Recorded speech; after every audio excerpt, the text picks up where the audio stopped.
Are you one of those who live life undaunted?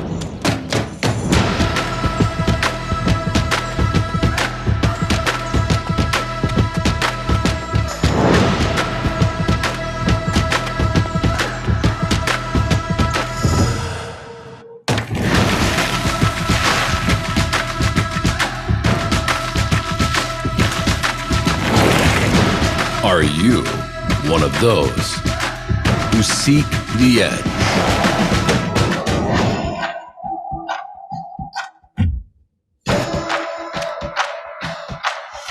The edge of their abilities.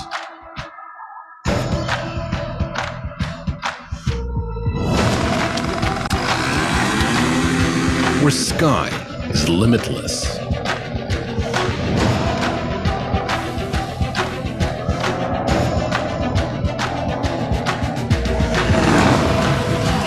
Waters are restless.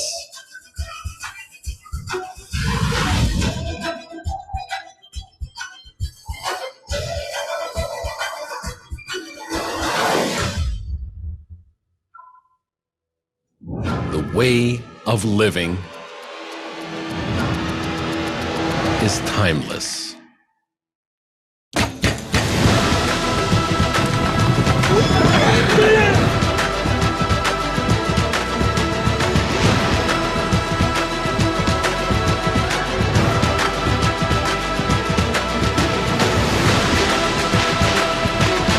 This is the way to the playgrounds of Kazakhstan.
Discover Kazakhstan as a new strategic location at the crossroads of Europe and Asia.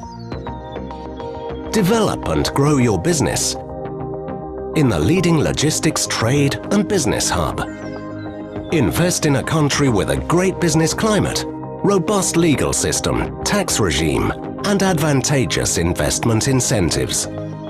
Employ a well-educated, highly skilled and multilingual workforce. By investing in Kazakhstan, you invest in the largest economy of the region, where the growth and prosperity of your business will always be our key priority. Invest in Kazakhstan. Seize the best opportunities in the heart of Eurasia.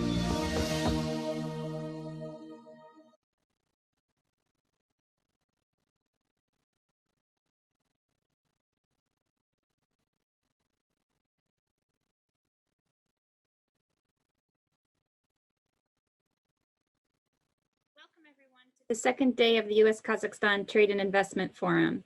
I'm Jennifer Miel of the U.S. Chamber of Commerce. I'm the Executive Director of the Chamber's U.S.-Kazakhstan Business Council. I want to give a warm welcome to everyone joining us here today from the United States, our friends in Kazakhstan, across Europe, Eurasia, and around the world.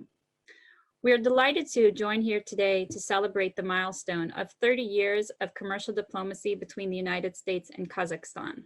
This has been a very dynamic forum in our first day yesterday with leading voices in U.S.-Kazakhstan relations.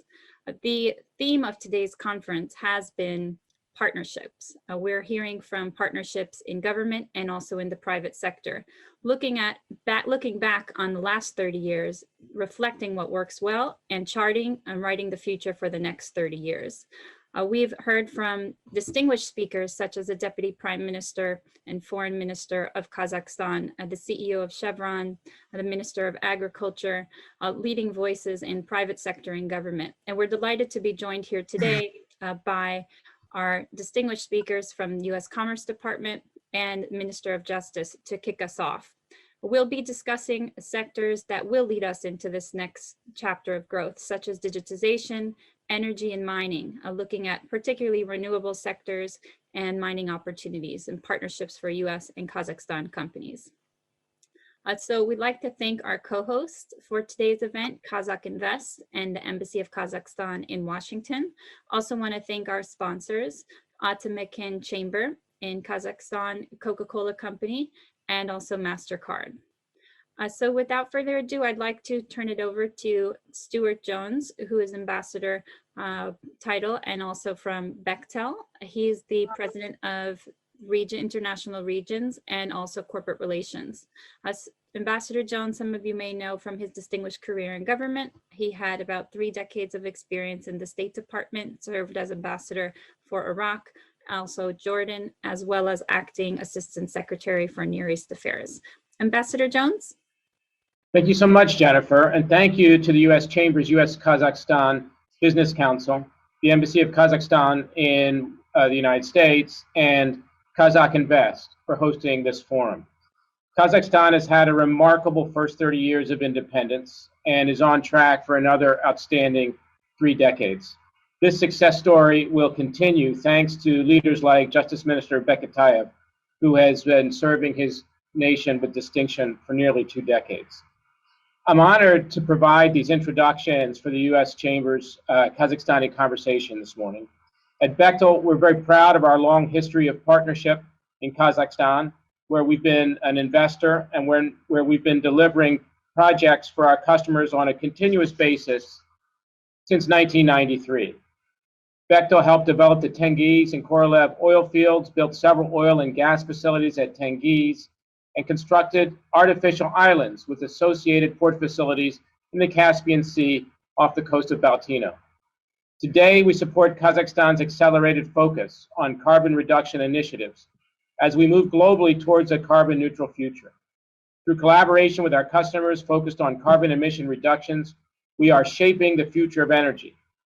Kazakhstan, of course, plays an important role in the future direction of the oil and gas industry in support of these carbon reduction innovations.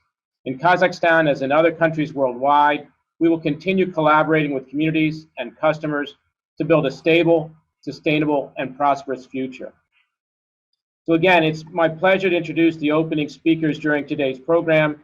We have U.S. Commerce Department's Acting Undersecretary Diane Farrell, who will speak to the profession, who will speak to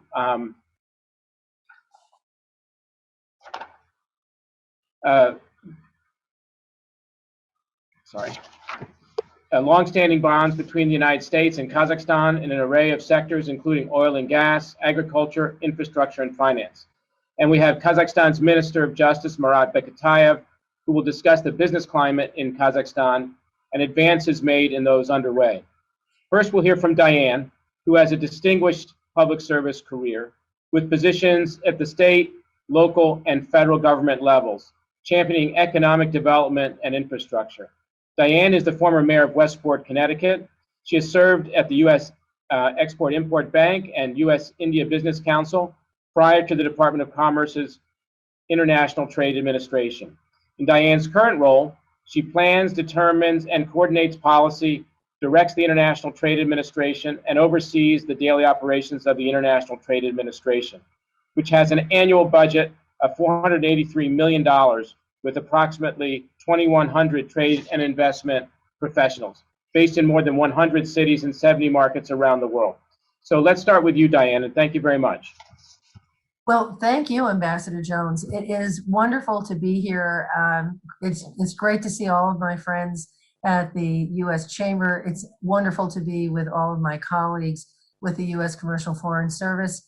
And I have to say, I'm especially pleased to be participating today, and I really enjoyed those videos at the top of the meeting today, because when I served on the board of directors at the U.S. Export-Import Bank, we did a number of very significant transactions in support of U.S. projects in Kazakhstan. And I think Bechtel, in fact, Mr. Ambassador, was probably one of those.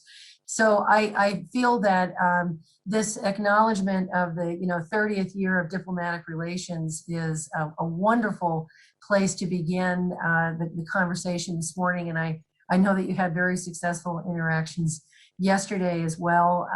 This marks the beginning of a trade and economic relationship, and we know that it is continuing to evolve and grow. Kazakhstan has been and remains an important market and trading partner for the U.S. private sector. Some of the earliest investments back in the 1990s were in the energy sector, in fact, and we've had more recent successes. And I'm really proud of the fact that our former Secretary of Commerce, Wilbur Ross, visited the nation, which included and brought what we call a certified trade mission. Again, a true acknowledgement from the very most senior levels of government, the importance of the relationship.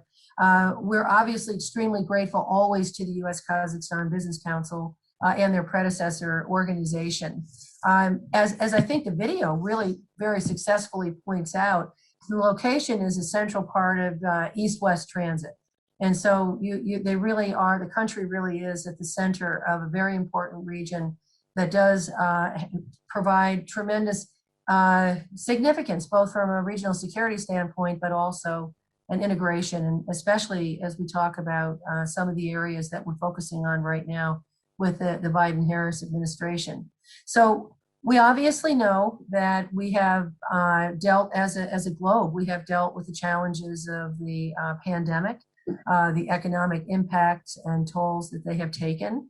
Obviously, the need for our mutual cooperation in terms of assuring the safety and the health of our citizenry. And I think, again, we saw some very good and important announcements come out of the G7 meetings and the most recent NATO meetings as well, when we talk about the United States and its global commitment to strengthening partnerships without conditions, which I think is a very important point to emphasize. So there are a few questions. I mean, again, as we even as a government ourselves take a step back, and forgive me, I was with my grandchildren a few days ago, and they bequeathed me with a cold. But as we step back and we look at the future, and we try to re-envision the future based upon the experiences that we've been through for the last 15 months, and the ability in some cases to perhaps reset or reframe the questions that we ask, there are a few that we should be asking, and some that my colleagues have wanted me to posit to all of you. The first one, how do we best work with our neighbors to ensure goods continue to move swiftly to their destinations? One that clearly is front and center when we talk about the current relationship and current opportunities. Second one is, how do we make sound investments in our infrastructure for future generations and provide our citizens with reliable internet connectivity? This is so vital to modern life and to our ability to sustain our economies during public health emergencies. These are two very obvious learnings, but they are great stepping off points for conversation. And again, we talked about partnerships, as Jennifer said at the very top. When we talk about public-private partnerships, those are areas, whether it's public health, whether it's digital connectivity. The next on the list is, of course, climate change and the existential threat. And when I see those absolutely beautiful pictures in the videos, we know that we have, shared interest in terms of ensuring that we preserve natural resources because they're so vital to our economies, to say nothing of the quality of life of our citizens.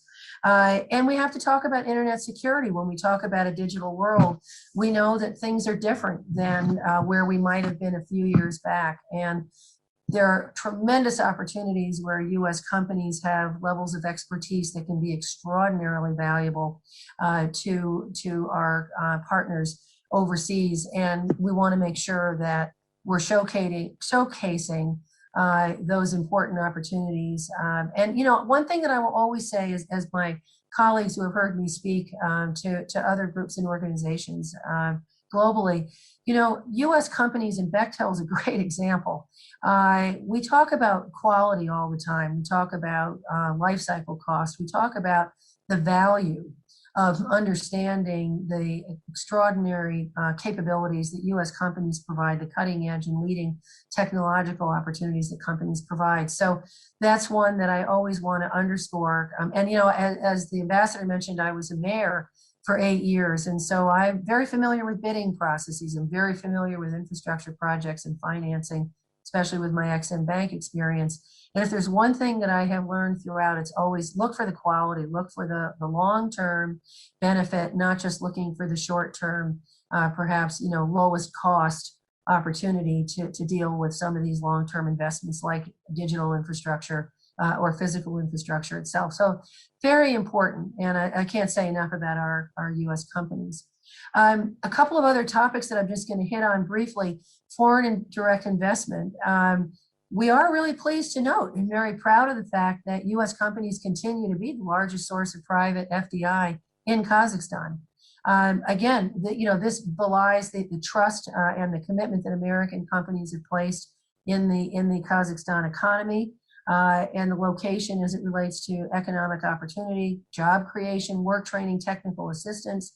Citizens from both of our countries benefit from our decades-long commercial relationship, and I think we see that as evidenced by our FDI commitments.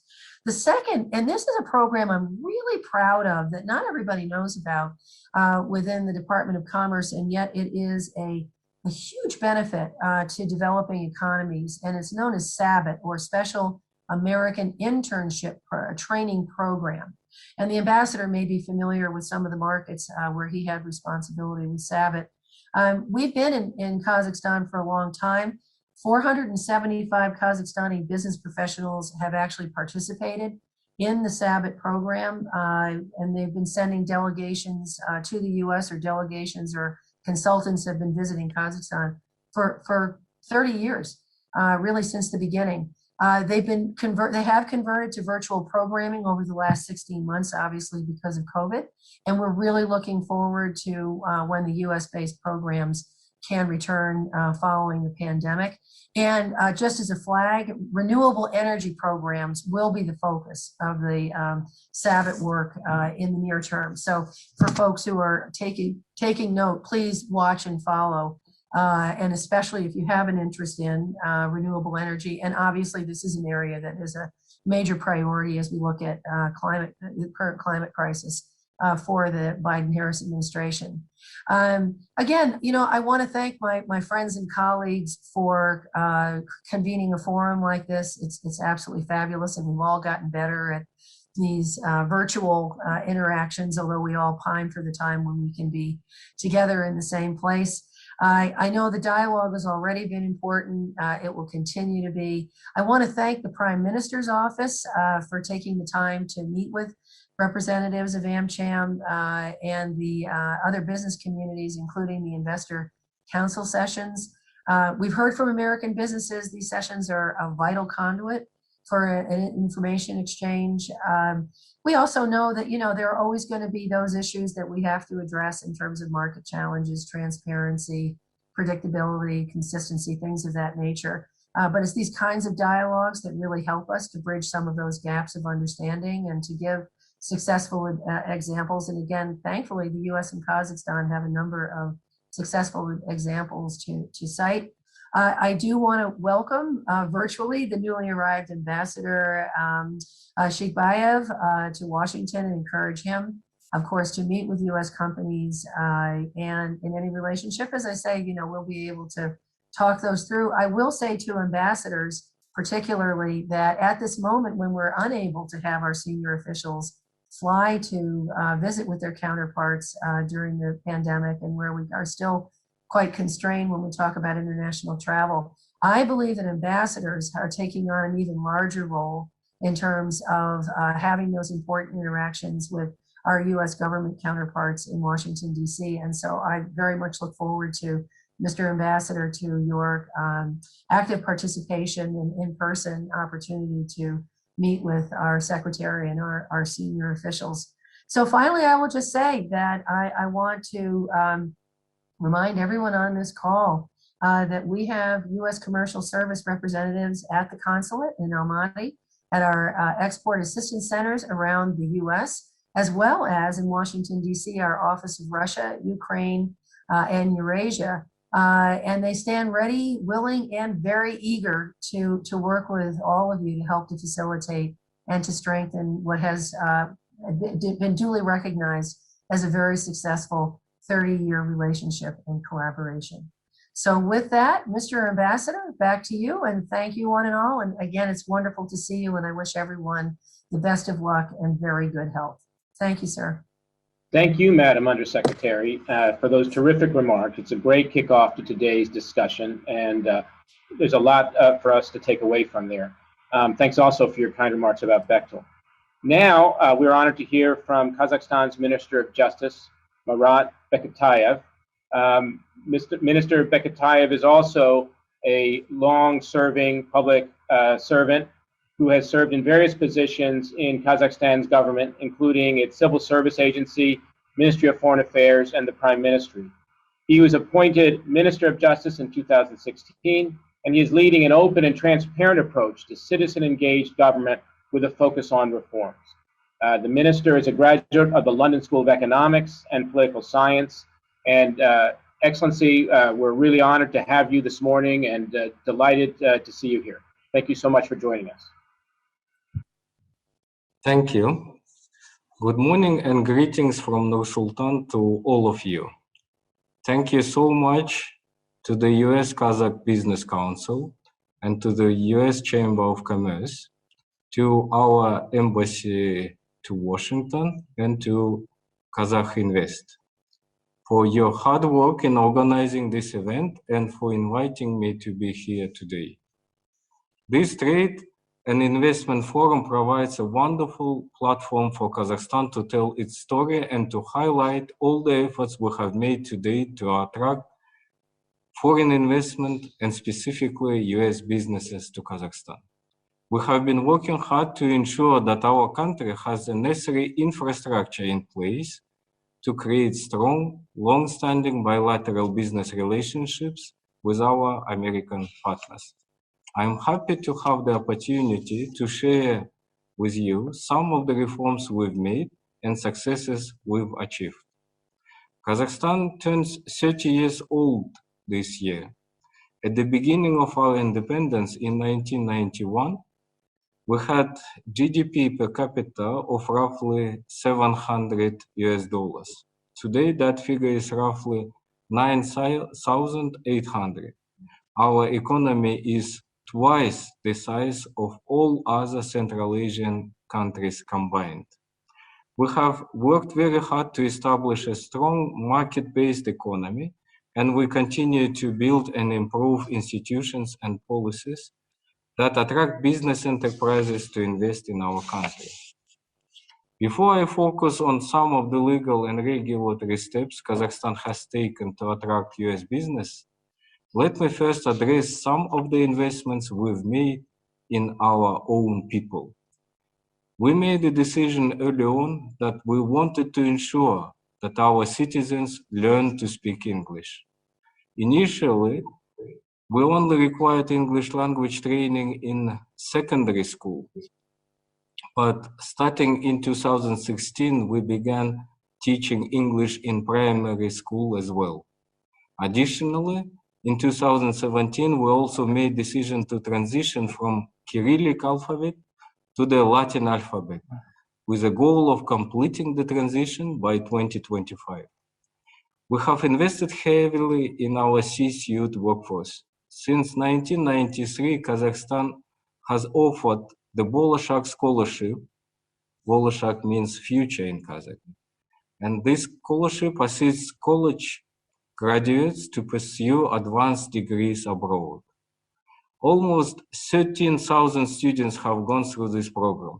So many of these scholars are now serving in the private sector in Kazakhstan and helping to shape Kazakhstan's business future, which is the whole point of this program.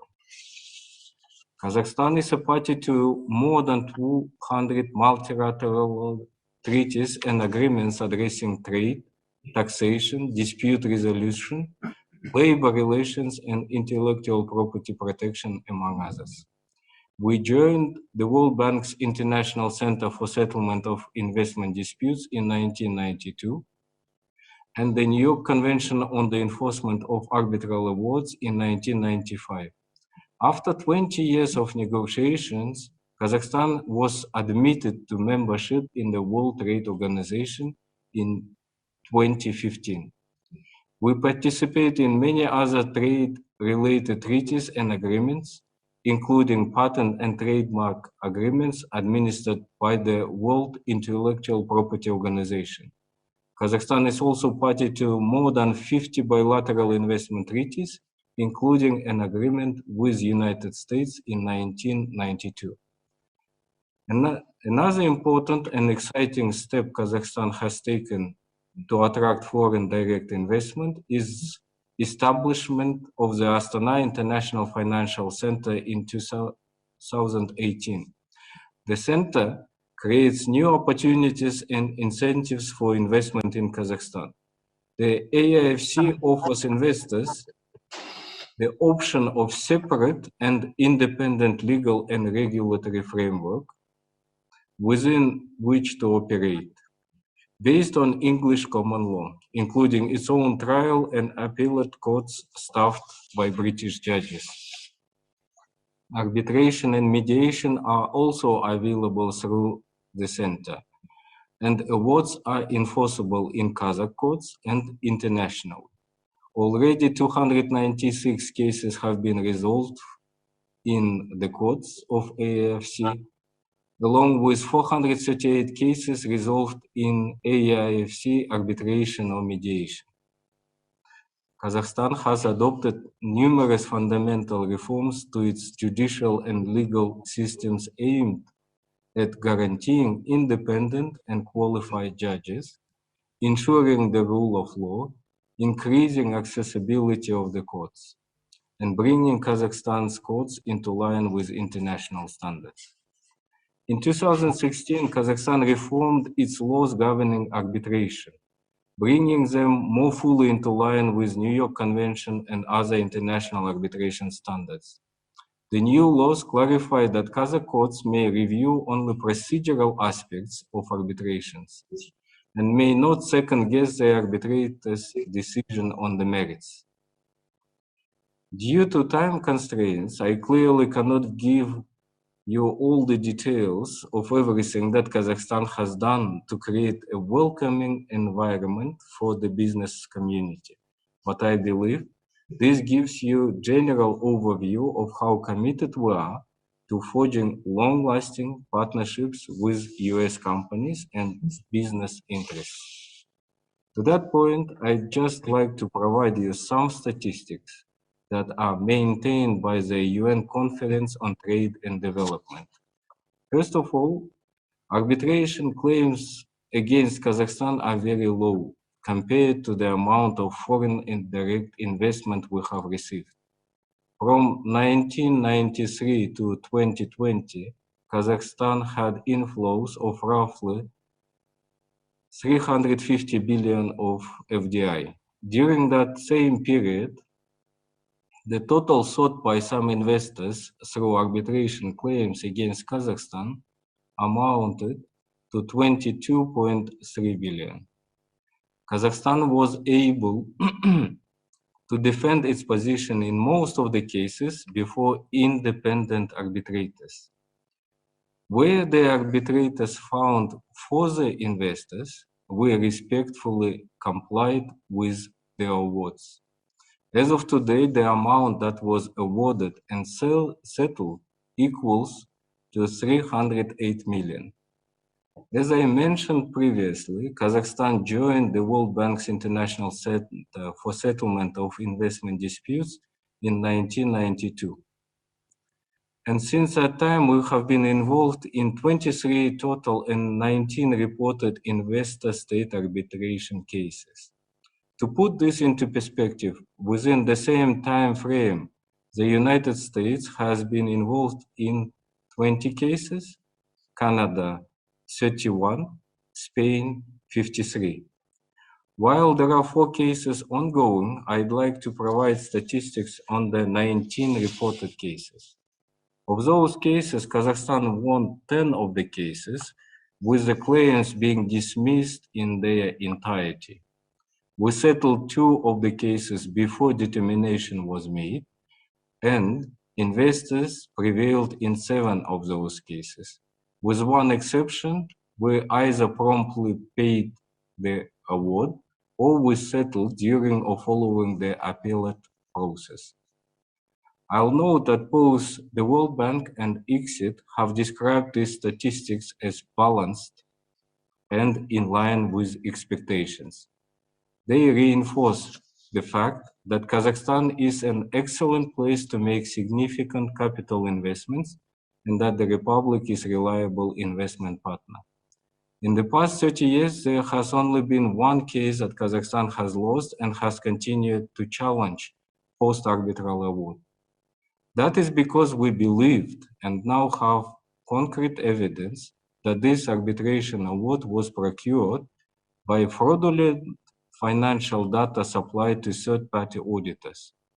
Those auditors have since rescinded their audit reports and notified all the parties that no reliance should be placed on them. Kazakhstan looks forward to having its claims relating to the fraud addressed by a reliable judicial system and will continue to look to the rule of law as its guiding principle in all such situations. So in conclusion, I'd just like to thank you. Thank you for your investment in Kazakhstan, and thank you for recognizing Kazakhstan as a leader in Central Asia. We are committed to continuing down the path that we started just a short 30 years ago, and appreciate your support and feedback as we look forward to the next 30 years of strong bilateral relations with the United States and a strong and prosperous relationships with US businesses. Thank you.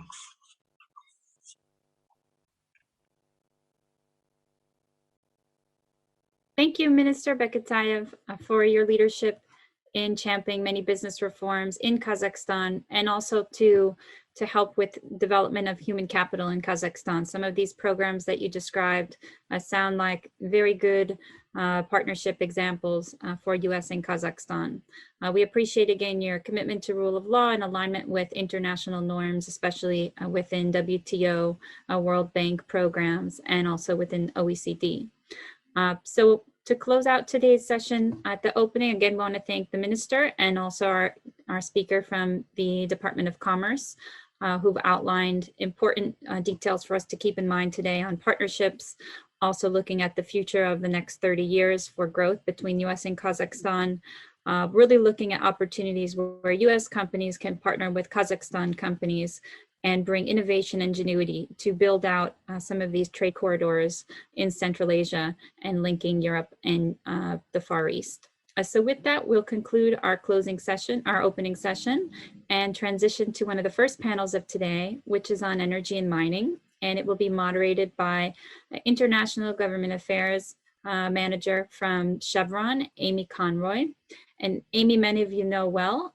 She has been the day-to-day chair of both the US-Kazakhstan Business Council and also its predecessor, the US-Kazakhstan Business Association.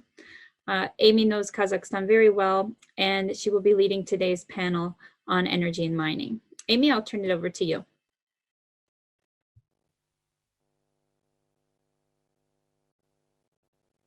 Thank you so much, Jennifer, and I hope everyone can hear me. And thank you so much to the Chamber for all of your hard work in putting these sessions together. I'm so pleased to be here today with you all to discuss energy and mining in Kazakhstan, topics that I find not only fascinating, but also quite timely.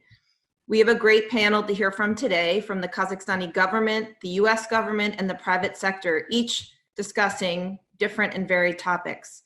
But first, I would like to introduce Kazakhstan's Minister of Ecology, Geology, and Natural Resources, Magzum Mirzaghalayev. Mr. Mirzaghalayev was appointed minister in 2019 after serving for 6 years as Vice Minister for Oil and Gas. He has also worked at Kazmunagas, Kazakhstan's national oil and gas company, and has also had an impressive career in the private sector. Minister Mirzaghalayev has degrees from the University of Tehran in international economics and from the Diplomatic Academy at the Ministry of Foreign Affairs and International Economics.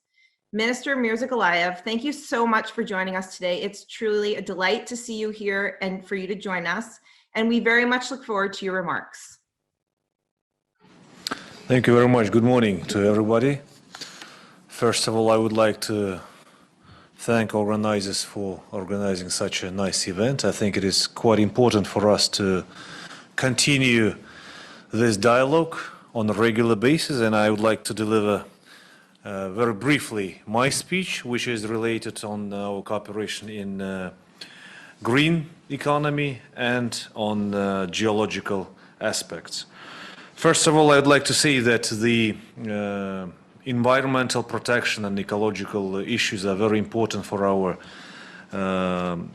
our country. This year we had adopted a new Eco Code, which was, I think, a very important step in life of our country, and we were able to find a solid balance between the ecology and economy, which is a very important step. And the new environmental code comes into force in July, and I want to say that it was prepared by us based on the OECD countries' experience. I'd also like to say that recently I had a very fruitful discussion with His Excellency Mr. John Kerry on combining our efforts and sharing our experience in and joining our efforts in climate change aspects.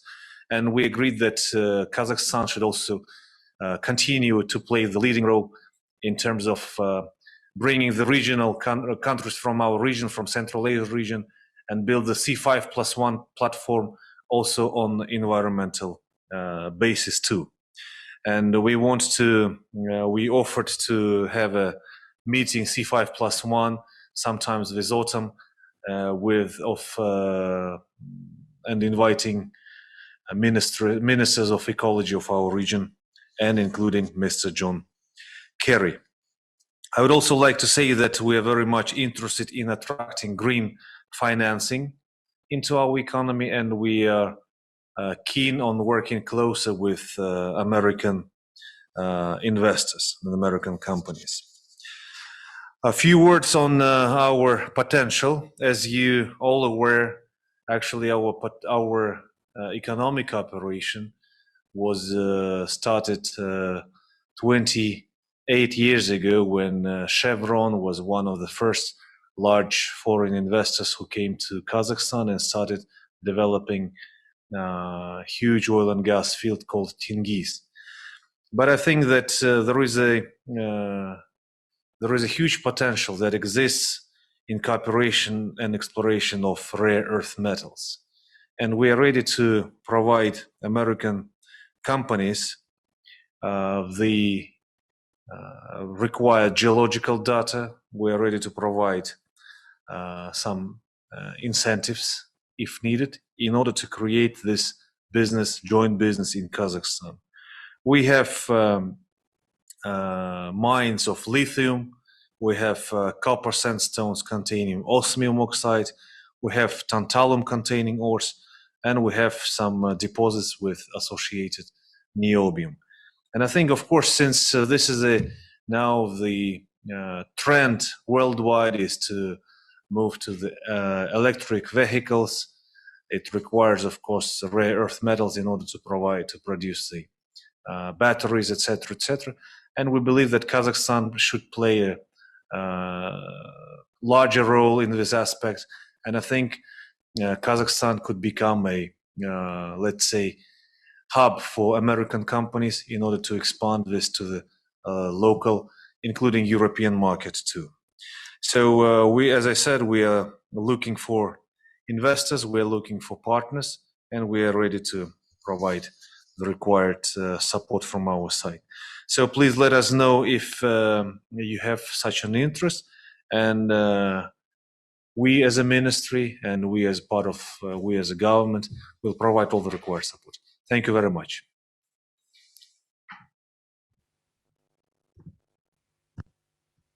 Mr. Minister, thank you so much for your remarks. We really appreciate it. And as a fellow geologist, I very much appreciate your comments. And we know Kazakhstan is very much endowed with incredible natural resources. And so we welcome the opportunity for businesses to connect with your wonderful country.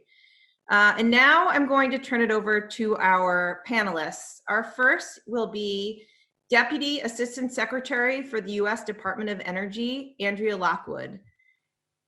Das Lockwood, the United States has been a partner of Kazakhstan's in the energy space since the two countries established diplomatic ties almost 30 years ago, whether it has been on nuclear security and nuclear energy, oil and gas, renewable energy efficiency, or electric power. Kazakhstan's President Tokayev recently pledged that Kazakhstan would reach carbon neutrality by 2060. How do you see the Department of Energy working collaboratively with Kazakhstan to reach this aim? Hi, Amy, can you hear me? Yes. Great. Thank you so much to you and to the U.S. Kazakhstan Business Council and the Embassy of Kazakhstan for your work on putting this event together. I am very pleased to be part of such a distinguished panel, and I definitely, especially want to thank Minister Mirza Gamliyev for his remarks. Promoting energy sector innovation, economic development opportunities, and supporting our allies and partners as we collectively race to decarbonize our economies drives our international policy, energy policy in the U.S. Kazakhstan shares some of our challenges in moving beyond coal for electricity generation and toward renewable power, clean hydrogen, and greater energy efficiency. DOE is working together with our national labs and with our experts and the technical expertise and know-how that we have within the DOE and lab complex. We'd like to share that with friends like Kazakhstan. We look forward to continuing to look for opportunities to support Kazakhstan with technology and knowledge, and share our lessons learned as we go through this energy transition. We're actively involved in what we call the just transition, people-centered transition, here in the United States, where we seek to create good paying jobs for those currently working in coal and other fossil fuel industries as we transition. And I know this is a challenge for Kazakhstan as well. As in past energy and economic transitions, we need to develop new technologies and industries so that new jobs and livelihoods replace those that are lost. The United States cannot succeed in this unless Kazakhstan and the rest of the world also succeeds. And we are very well aware that carbon emissions know no borders. So we look forward to ensuring that everyone can foster and adopt emerging technologies rapidly. Because without a path forward for the fossil fuel sector workers, this complete transaction will not happen. Thank you. And for my second question, and to expand it a little bit outward, Das Lockwood, several U.S. government agencies are actively work with Kazakhstan on energy issues. How do you see, and how does the Department of Energy fit into the whole of government approach? DOE is one of many U.S. government actors in Kazakhstan's energy sector. Each of us is focused on new technologies and meeting our climate change goals, but our efforts are complementary and we work closely together. Certainly USAID is very involved with its Power Central Asia, Power the Future, and Central Asia regional energy market initiatives. And we know that with USAID assistance, Kazakhstan added over 1,000 megawatts of renewable energy projects through competitive actions, resulting in a reduction in greenhouse gas emissions. Our colleagues at the Commerce Department and the Office of the U.S. Trade Representative promote U.S. exports to Kazakhstan and advocate for market reforms. The State Department, as you know well, is actively engaged with Kazakhstan in elevating climate issues as a priority topic for discussion in diplomatic engagements. Mission Kazakhstan has also implemented a number of climate-related public affairs programs, including on air quality and renewable energy awareness. And now, as the minister mentioned, the Office of Special Presidential Envoy for Climate is encouraging greater global ambition to combat climate change to keep the goal of limiting warming to 1.5 degrees within our reach. On June 9th, the International Energy Agency issued a report on financing clean energy transitions in emerging and developing economies. It shows a role for the U.S. International Development Finance Corporation. So working together with all of these agencies, DOE can offer technical support. And beyond these discrete technical support efforts, DOE collaborates with our interagency colleagues to develop and implement broad strategies so that we're all moving in the same direction. Ultimately, solutions to tough challenges like the transition away from coal will require not just a whole of government approach on the U.S. side, but using our private sector colleagues, academic researchers, and non-governmental organizations. That's why it's so important that we ensure not just technical expertise is shared, but legal, regulatory, and policy ideas and frameworks exist and are shared for implementation so that companies, domestic and international financing options are all available, and workers facing change understand the range of options and are taken care of. For these things to happen at the same time, we recognize we have to work together across USD agencies and internationally.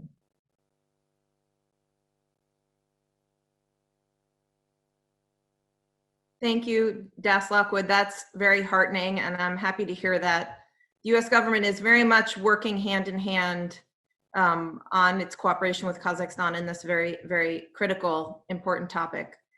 The next speaker I would like to introduce and ask some questions is Mr. Kanat Kudaibergen. He is the chairman of the board of Tauken Samruk.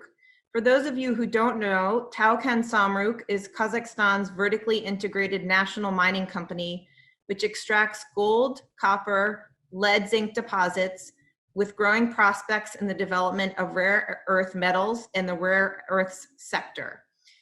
Mr. Kudaibergen, mining and minerals are of growing importance to the energy transition space, and Kazakhstan is greatly endowed, as I said earlier, and most of us know, with abundant mineral resources, including coal, ferrous, and non-ferrous metals. Does Tauken Samruk currently cooperate with U.S. companies in the mining sector? Hello, everybody, dear colleagues. Thanks this organize this cooperating and this meeting. So currently, Tauken Samruk has no joint projects with representatives of U.S. companies, but you are actively cooperating with Australian and UK companies like, for example, Fortescue Metals Group, Discovery Ventures Kazakhstan. One of our key partners is Glencore from Switzerland in a joint project Kazzinc. Kazzinc is one of the leaders in zinc mining in Kazakhstan, and we are proud to be part of this project. We would gladly start working with American companies.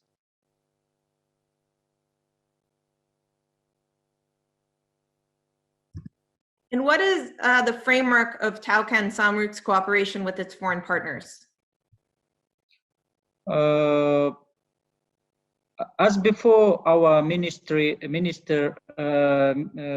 mentioned, we are looking for investors that have competitions in mining and exploration and financial capabilities to develop mining project with Tauken Samruk mainly. These main preference conditions are considered when Tauken Samruk enters in strategic partnership. The most attractive metals in which Tauken Samruk is interested in mining are gold, copper, zinc, and lead. There are basic metals. So in addition, we are interested completely in EV materials. The role of Tauken Samruk is to be a reliable local partner, which also provides financing and helps partners to develop projects in Kazakhstan. For example, there are expertise in local legislations, GR functions, and doing business conditions, etc. It's a short brief. No, thank you so much. And just one more further question. As we look to the importance of rare earth minerals in the EV sector, as you mentioned, can you discuss a little bit about Kazakhstan and its mining industry and why Kazakhstan specifically is a great prospect for foreign companies? So as our speakers mentioned before, Kazakhstan has a significant mineral resource base and a number of world-class deposits in mining sector. So our country has relatively low power costs and skillful labor. Besides that, Kazakhstan has a well-developed infrastructure, which enables to implement projects with comparatively lower capital costs. Geological exploration has not been carried out in Kazakhstan for a long time. For example, from Soviet Union period.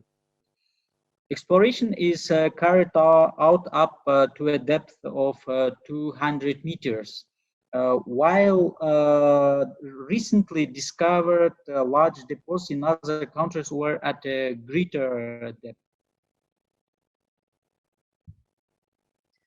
Fascinating. I didn't know that.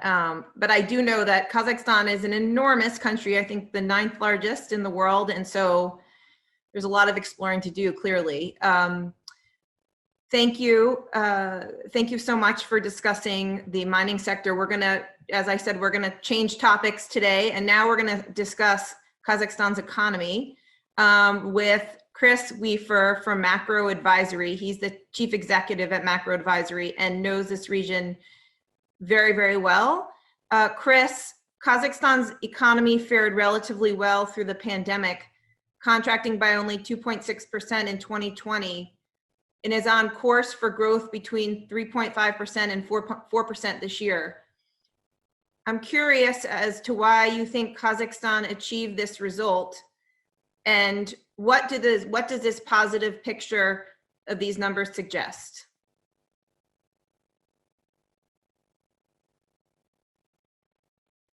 Oh, I think you might be on mute. I was about to go rattling off to myself, so sorry. Anyway, thank you, Amy, and good day to everybody. Yes, as you say, a relatively good performance last year, only about 2.5% contraction, which is very good compared to the rest of the world, and on course for a good recovery this year. I think that's partly the economy is kind of, it's a more normal economy, I suppose, really. When you talk about Central Asia, we talk about mining, you kind of almost, the questions we get asked from our clients about where are the problems, capital controls, restrictions, etc. And that's not the case in Kazakhstan. It's a very open economy. There, it's very transparent, and with very, very few restrictions for investors, if any, operating in the economy.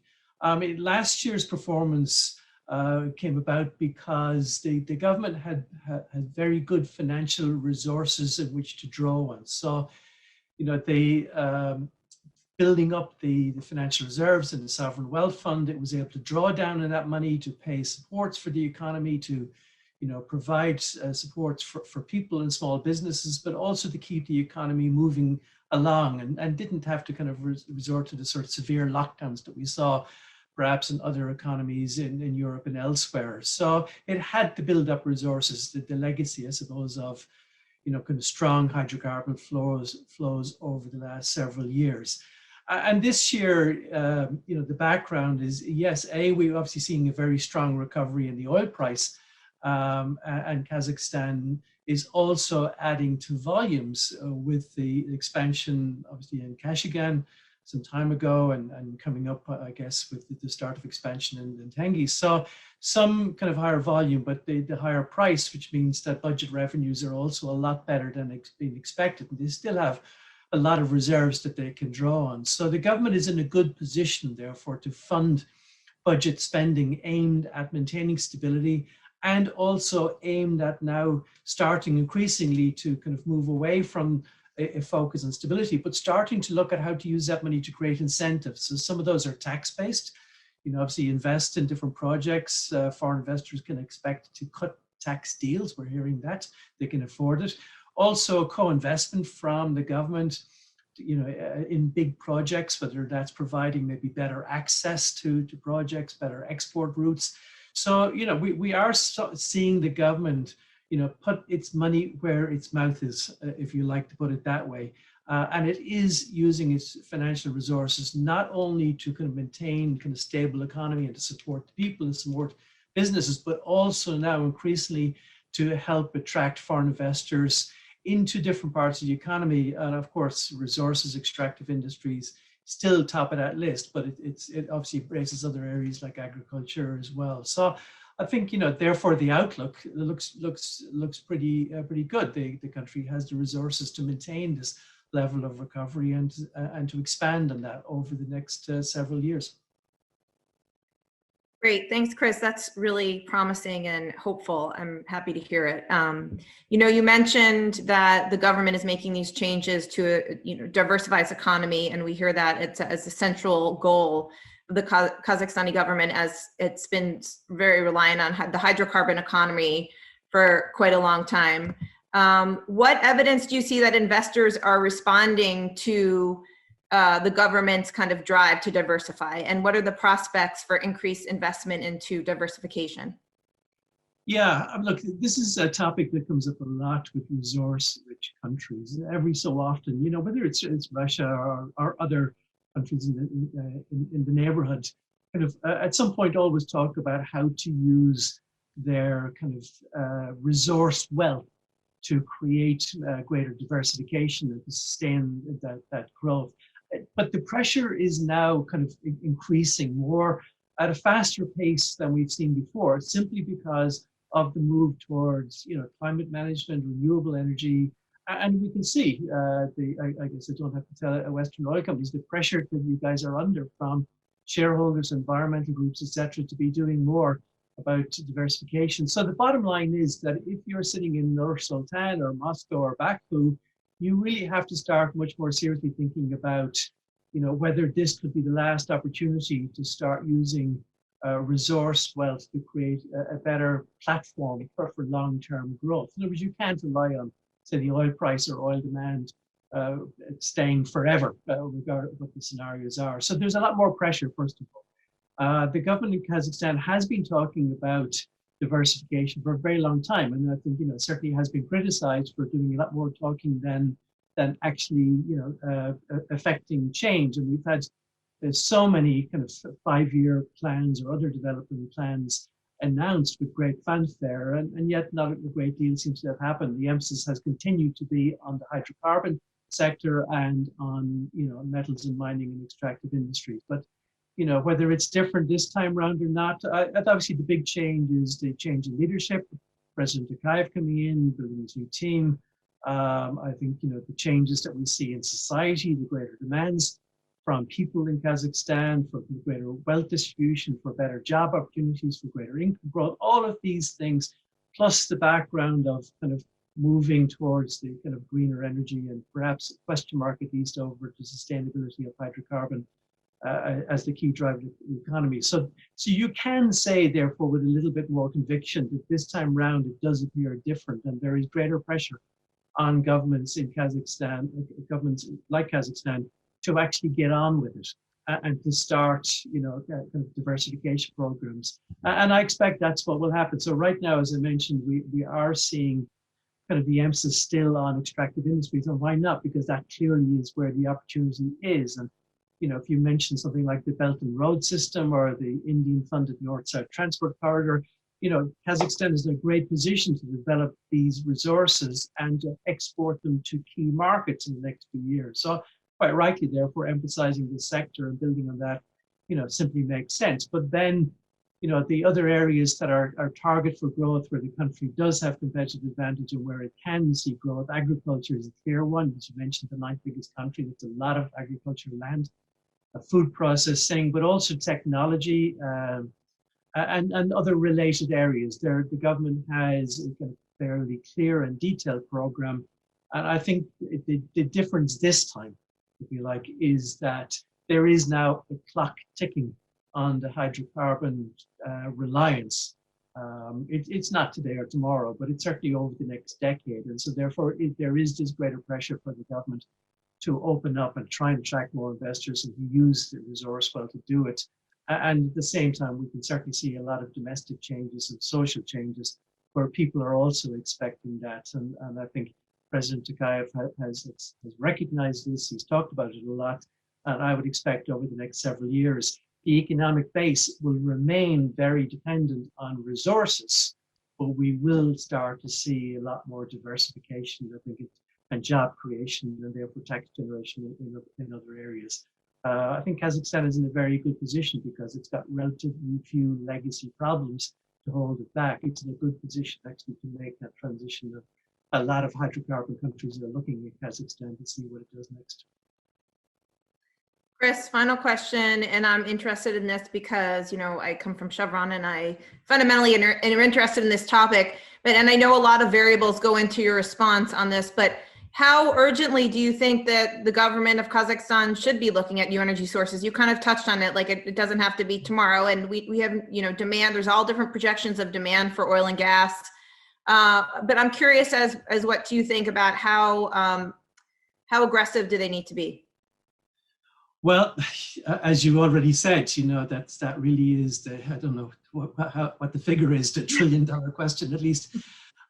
It is my personal belief that oil producers in places like Kazakhstan, Central Asia, OPEC, have one more enormous party, if you like to put it that way. And it's because, it's clear that the forecasts for the move away from hydrocarbons, the move towards electric transportation, it's happening much more slowly than maybe people had thought about it, or environmental groups, had talked about it. It is happening slowly, and you can see that the demand in certainly some of the fast-growing Asian markets, whether it's India when it recovers from COVID, or China is staying very strong. And we see that even today, demand for hydrocarbons in North America is back even ahead of where it was at pre-COVID. So I think on the demand side, therefore, it looks like it's going to kind of peak and decline a lot more slowly than maybe had been expected. But at the same time, as I mentioned, you're seeing a lot of pressure being applied to the big international energy companies. I mean, just recently, of course, the court ruling in the Netherlands against Shell, and the pressure that's been applied, obviously, the board level and Exxon, and obviously BP kind of really leading this in many ways. So bottom line is, it appears as if we're going to see a kind of faster decline in Western sourced oil, in particular oil and gas, but oil in particular, than the demand side, which means that those in the middle, whether it's OPEC or Central Asian or Russian countries, should have a period where their market share will rise quite strongly. So I would think, therefore, that we will at least see $100 oil in the next 6 months. And I would think that we're looking at a period of 3 to 5 years where the oil market will be very good for producers like Kazakhstan. That's the window right there. Obviously, the temptation will be to sit back and, just keep extending one's optimism. I think there's a clear difference this time, in the sense that the world has moved. We are moving towards, greener energy. We are moving towards electrification in transportation, etc. That's inevitable. It's only a question of how quickly and this pace of momentum, but we are doing it. So this is very much the last kind of window, but it could be an extremely profitable window. And I think the more successful countries will be the ones to recognize that and use this, and I would describe it as windfall, use this coming windfall kind of revenues or taxes to accelerate the diversification. So if the Kazakh government asked me today, I'd say there is a sense of urgency. Don't be fooled by the complacency that might come with rising oil prices in the next couple of years. This is the last shot. You really got to use it this time. So there is a sense of urgency, and I think it's over this kind of next 5 to 10 years max, but maybe even 5 or 6, you really have got to make the changes, and that means starting now. Thanks, Chris. Very much appreciate your thoughtful words. We're going to turn our table again and now head towards the renewable energy sector. I would like to ask a few questions of Ruslan Jemkov, General Director of the Association of Renewable Energy for Kazakhstan. Mr. Jemkov, today a growing component of the energy supply system is renewable energy. What is the role of renewable energy sources in the economic agenda of Kazakhstan? Thank you, Amy, for this question. I would like to congratulate and to thank the organizers of this forum. At the beginning, I would like to say a special thank you to the U.S. Kazakh Business Council, U.S. Chamber of Commerce, the Kazakh Embassy in the USA, the national company Kazakh Invest for this opportunity. Now, to answer your question, I have to explain a little bit. The main document, the basic document for the renewable energy in country was introduced in 2013. It's called the concept of transition to green energy. So as you know, most of the countries, they are looking for some alternatives of organic fuel, and producing renewable energy is roughly around 15% in several countries. But the concept of transition to green energy in Kazakhstan has set some KPIs, some goals. So we have set a 3% share of renewable energy by 2020, and we have successfully completed it last year. We've set a goal of 10% share of renewable energy in total energy balance by 2030 and 50% by 2050. But you know what's interesting? You were just talking about the sense of urgency with Christopher and the sense of urgency of transition to some alternative and renewable energy. And I think that our president, Kassym-Jomart Tokayev, feels this urgency. And very recently, I think it was last week, he has changed one of the KPIs, one of the targets, and he suggested to reach 15% instead of 10% by 2030. So this clearly shows that the renewable energy sector is very important for the country right now. And the sustainable development of the society is important, is on the agenda today. And Mr. Zhemkov, what is being done in Kazakhstan in terms of stimulating the development of renewable energy sources? Well, there are a lot of programs and a lot of incentives and tax benefits that you can get. But once again, let me walk you through some historical points. After conducting the Expo 2017, Astana Expo 2017 exhibition, there was an auction system that was introduced in Kazakhstan. It was in 2018. So starting from 2018 and basically in 2019, there was a huge jump. There was a huge progress in integrating and testing renewable energy projects. Why did it happen? The auction system that was introduced by the government allows us to bid in many projects announced by the Ministry of Energy and to start with the feed-in tariff and then bid for the lowest price. And this way, the winner gets a project and he has a guaranteed offtake from the government for 15 years. And he has a lot of other benefits that he can get from the government in terms of tax, land, and access to the grid and things like that.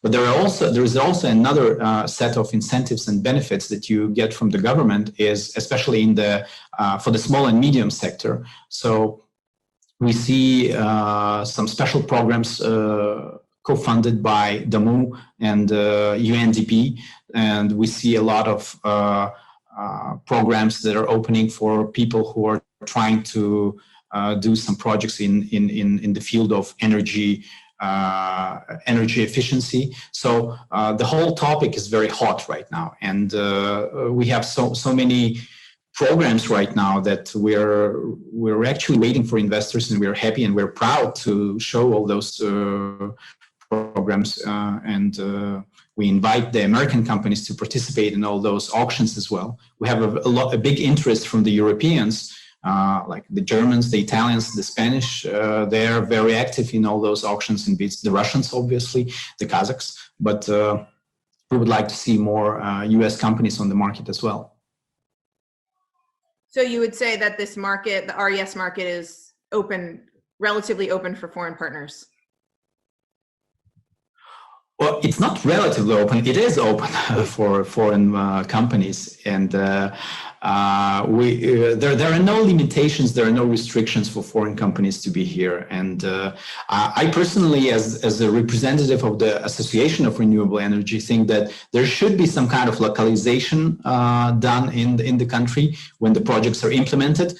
But today we understand that let's say the Western world and the European world is much more advanced than the local market in terms of technology. So we are open for all advanced companies and progressive companies to come here and to share their experience and to implement those projects. We have all the conditions for that. You just have to come and take the project and work here. Thank you so much. I really appreciate that. We're going to now turn to the CEO of NewScale Power, John Hopkins. John, small modular reactors, or SMRs, are designed to offer baseload power that's scalable and has a more simplified design, which reduces production costs and brings other benefits. Could you tell us a little bit, for those of us who don't know about NewScale, about NewScale's SMRs and whether or not they're ready for the market? Yeah, thank you, Amy. And again, thanks to the Kazakhstan Business Roundtable and the U.S. Chamber. The NuScale actually started 21 years ago when the Department of Energy provided a grant to Oregon State University. And the challenge was is it possible to take a clean sheet of paper and with safety in mind, develop what was known as a small modular light water reactor. They took on that challenge, and where we are today, we're a true public-private partnership. DOE made an award to under the Obama administration to NuScale to help with the assistance of getting through the Nuclear Regulatory Commission. We were awarded a competitive process, $226 million over 5 years. Today, where are we? 2020 of August last year, we made it through that extremely rigorous NRC process, Nuclear Regulatory Commission. We're licensed, we're ready to go. The module itself is a 77 megawatt output electric.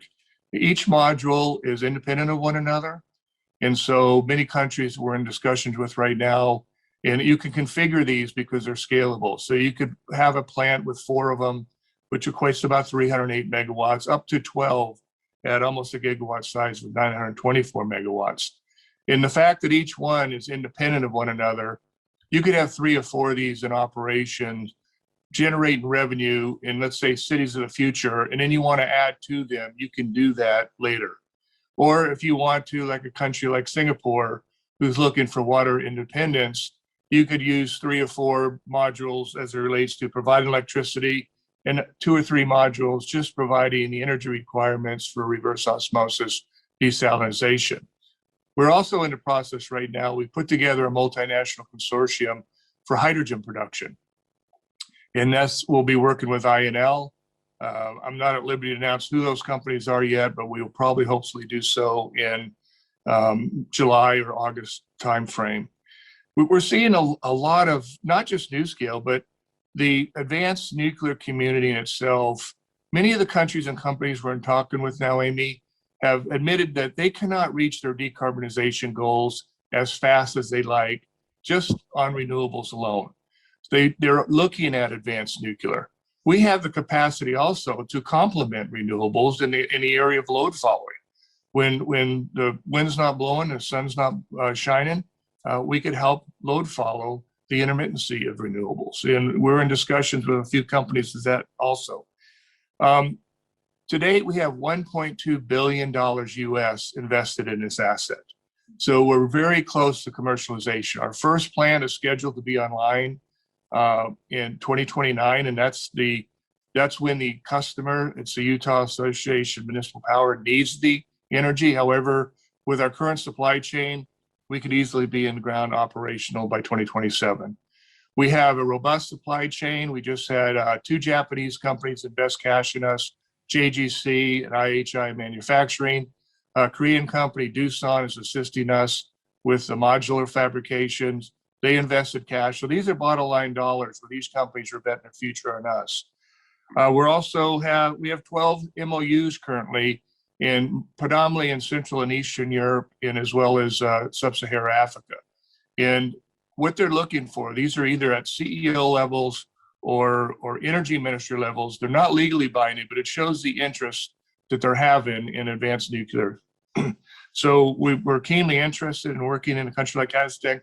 I provided the oversight. We built a U.S. embassy in Astana at the time. So I've been there numerous times, and we think there's a real opportunity here. And Kazakhs, as you know, we as a country buy our uranium in 3 countries: Kazakhstan, Canada, and whom am I forgetting? Kazakhstan. Anyway, so I think there's opportunities there for a fuel source for these numerous advanced reactors going to come out, and perhaps even within Kazakhstan to have an advanced manufacturing facility. We're a technology company. We don't manufacture anything. Thank you. Thanks. If we could go a little bit further into Kazakhstan, I would appreciate your thoughts on when you look at kind of the energy system in Kazakhstan, what do you see as the main benefit of the SMR application in Kazakhstan? Probably similar to what we're seeing in this country. We're in discussions right now with companies that are transitioning, let's say, from coal to clean energy. If you look at the module configurations 4, 6, 8, 12, we can go into an existing coal facility. We've done the analysis. Also, many of those people, let's say it's a 400 megawatt coal facility, typically engage about 200 employees. We've already looked at how we can cross-train those individuals into high-paying jobs on a new scale site where we could also use the existing infrastructure that's already there. And we are currently in discussion with KNPP and Kazatomprom. We have been since 2019. Our discussions are progressing well because, again, I think that they see an opportunity here in working with us. So we're looking forward to continuing to work with KNPP and Kazatomprom. Great, thanks, John. And Thank you. as we've seen from this panel, there's a lot of different solutions and different projects going on, either with US and Kazakhstan or in Kazakhstan, and the cooperation and the many different technologies and energy systems is going to be critical as we look forward into the future. I just wanted to thank all of our panelists again so much for joining us today. Really appreciate and really enjoyed this discussion. As I said in the beginning, it's just fascinating, everything that's happened in the past 20 and 30 years in Kazakhstan and with the US and Kazakhstan, and I see just incredible potential moving forward, and I'm happy to be a part of it with Chevron. It's been a fun ride, and I look forward to many years ahead. So thank you again. We're going to close this panel up, and I'm going to turn it over to Dina Schulk from IHS for the digital transformation panel. Thanks again. Thank you. Thank you. Thank you. Thank you.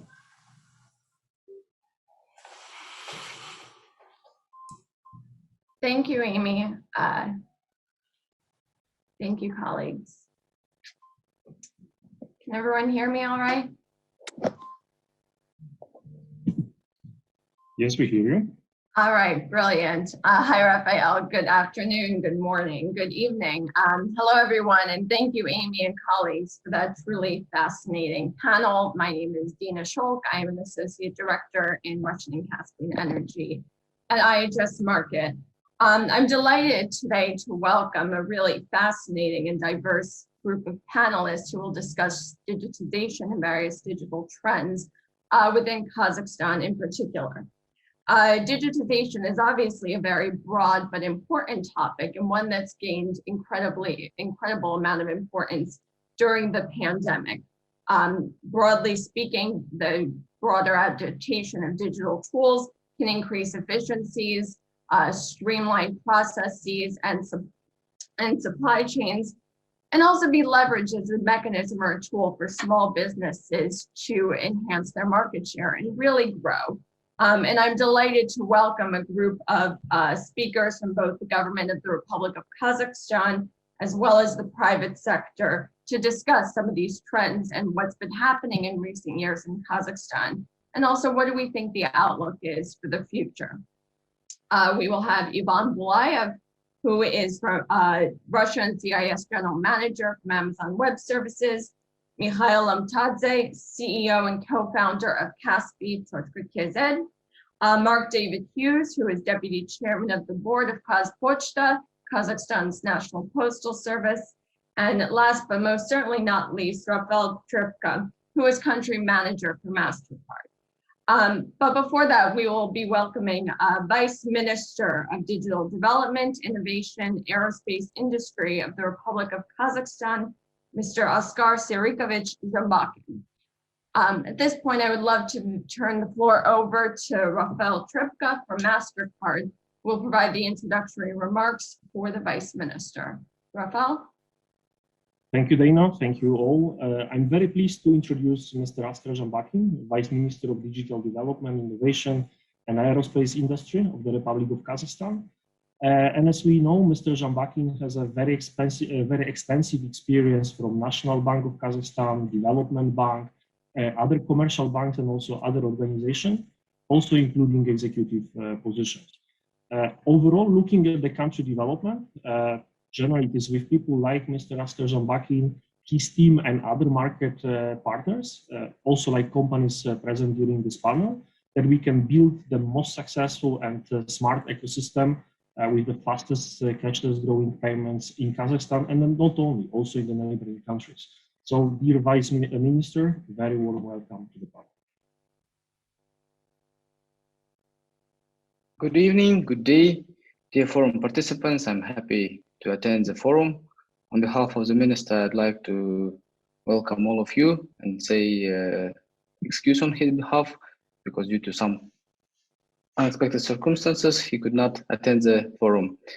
So it's our pleasure to briefly describe what we have so far achieved. So we have done well in e-government. We have built a robust telecoms infrastructure. We are in the top 30 in UN e-government index, but we are not stopping on that, and now we are working on developing the new strategy, the new national project. We have called it a digital era lifestyle, and the biggest focus is on our citizens and on data. So we have main pillars as services in 5 minutes, which are to be provided to our citizens, IT export and IT investments, where US companies can participate, and we will happily welcome big techs, and we will be building cloud infrastructure and invest more into broadband to allow trans-Asian, trans-Eurasian data exchange. The next part is information security and human capital. So these are the main areas we are working now, and we know that the data is the main source of the digital economy, and our main target is to build a really data-driven government. At the moment, we are transforming the statistics, transforming the data gathering processes so that the government will be able to forecast, to make scenarios in order to address the challenges and address the gaps we have. So our focus is on building sectoral platforms, agricultural, industrial, and so on. As noted, we are very interested in building infrastructure within the Kazakhstan. We are open for different public-private partnership options and other models. And I would like to pass the word to the next speaker. Thank you, Vice Minister Oskar Sarikovic. Your comments certainly on scenario building and sectoral specific platforms are very timely and relevant, and I'm sure that we'll look forward to really interesting developments in the coming years. As an analyst myself, those buzzwords are always well appreciated, and I'm looking forward to seeing some of the work that comes out of that. Next, I'd like to turn to Mr. Ivan Bulayev, who is Russia and CIS General Manager at Amazon Web Services. Many of you are certainly familiar with Amazon, and Amazon Web Services certainly is a large portfolio. I remember at Zero Week this past year, your CEO, Andy, was talking about how Amazon Web Services had a lot of applications in data management for upstream oil and gas, but also Amazon Web Service has a huge portfolio in terms of training and working with local businesses, and also improving supply chains and logistics. So Ivan, welcome. And let me sort of kick off with a question and hear your remarks. How do you see Amazon and Amazon Web Services specifically within the Republic of Kazakhstan supporting digital transformation and economic development? You're on mute, Ivan. Ivan, you're still on mute. I don't think so. No, Can you hear me now? Yes. I apologize for that. Okay, perfect. So first of all, thank you so much for having me here. It's such a pleasure to be here with you, even though virtually for now, but hopefully in the future, we will have an opportunity to meet in person as well. So Dina, as you rightly said, there is a lot of things AWS does globally to help the customers all around the world. But talking more specifically about what our team does for Kazakhstan, I would first like to touch base on the digital export. So, and that's what is the cornerstone of what we do with our team. So what does it mean specifically? So we help our customers from the region to go global with AWS and to export their presence and to become global companies. So among the companies like that, we have software developers like EPAM, game studios like PlayRigs or Wargaming, independent software vendors like JetBrains or Beam, and also startups like Arrival or Flow Health. All these companies have become global together with AWS. So thanks to the global availability of the services, obviously AWS is available in many geographical regions, North and South America, Europe, China, Asia, also Africa and Middle East. And the second point here is that to launch a business on AWS, it's actually, the cost is lower and it's easier. And the second, which many people forget about, is that it's very easy to adapt your business model, because not every business idea becomes successful, and that's what cloud is about. And we have created a team. This part of it is dedicated to Kazakhstan that does exactly that. And I know Kazakhstan is very big about financial services. You have many companies who have become very successful, and there are several FSIs from Central Eurasia. I cannot name them right now, but they have received financial licenses in Europe, in the European Union, because they decided to build on AWS. So that makes it easier to get that kind of regulatory support from the government. And finally, among the cases, we have a company you're all well familiar with. So it's Astana International Exchange, almost 100% built on AWS. And they basically bring in international investors and which buy Kazakh shares afterwards. We have a public case study on our website about that. The second point is that we really play in the long term. So that's what AWS and Amazon is about. We have launched AWS Academy. It's a program which is focused on students, both technical and business specialties related to IT and cloud computing.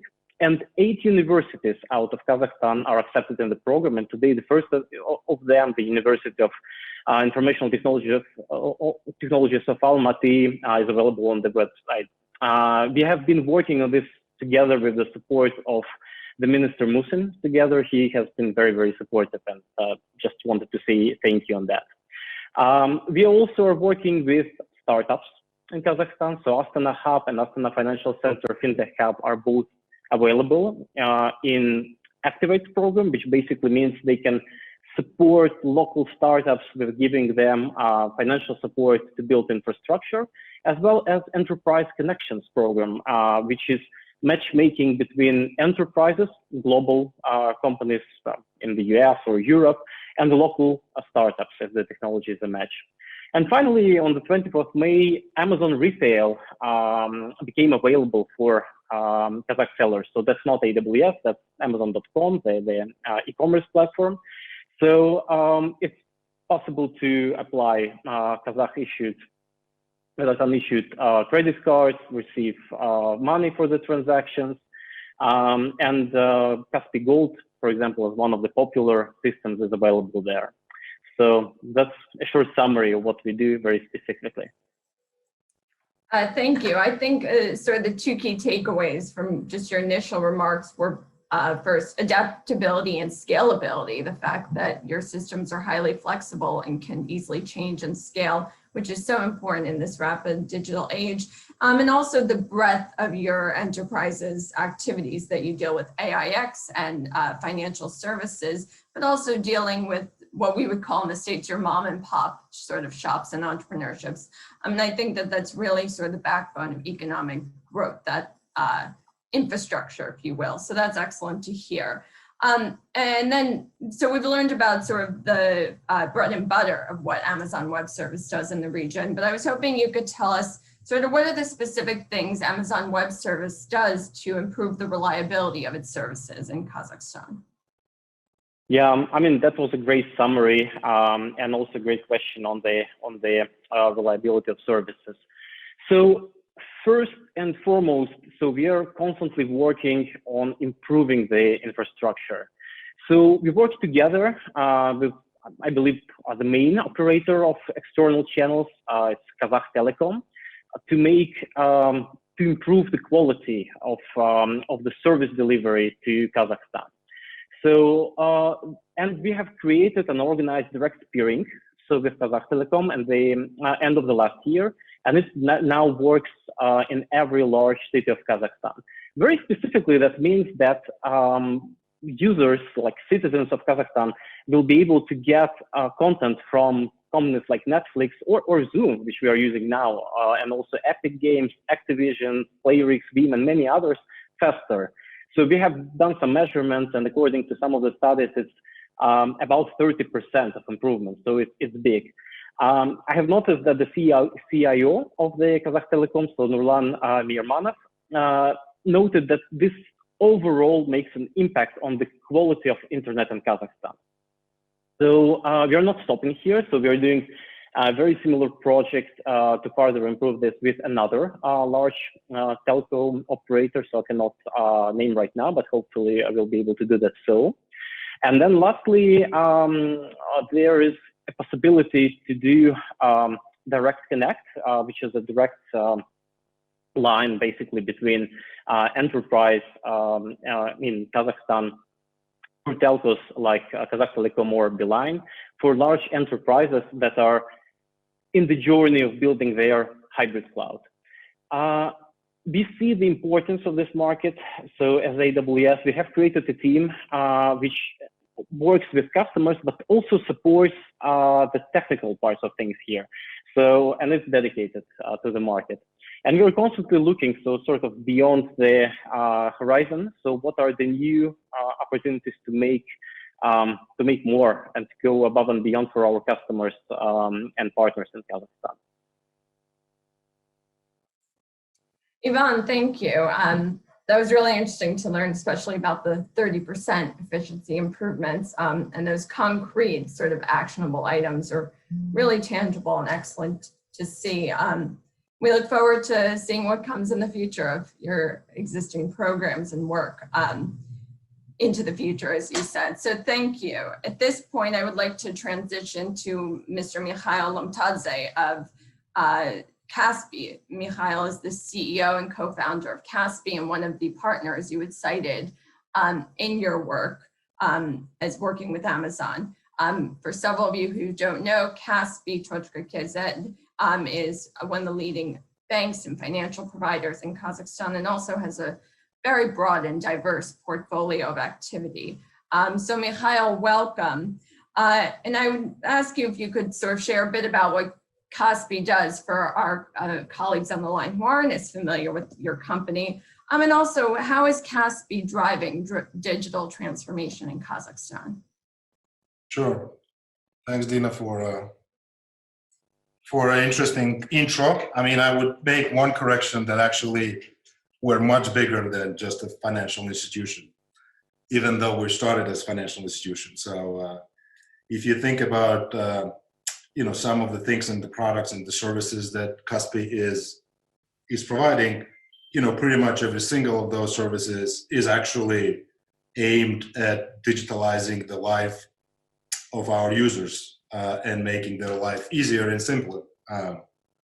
And since we are the front runner of digitalization, because our super app has 10 million users monthly, which is over half of the country's population and probably one of the most successful examples of the super app strategy, alongside with Asian, big technology companies.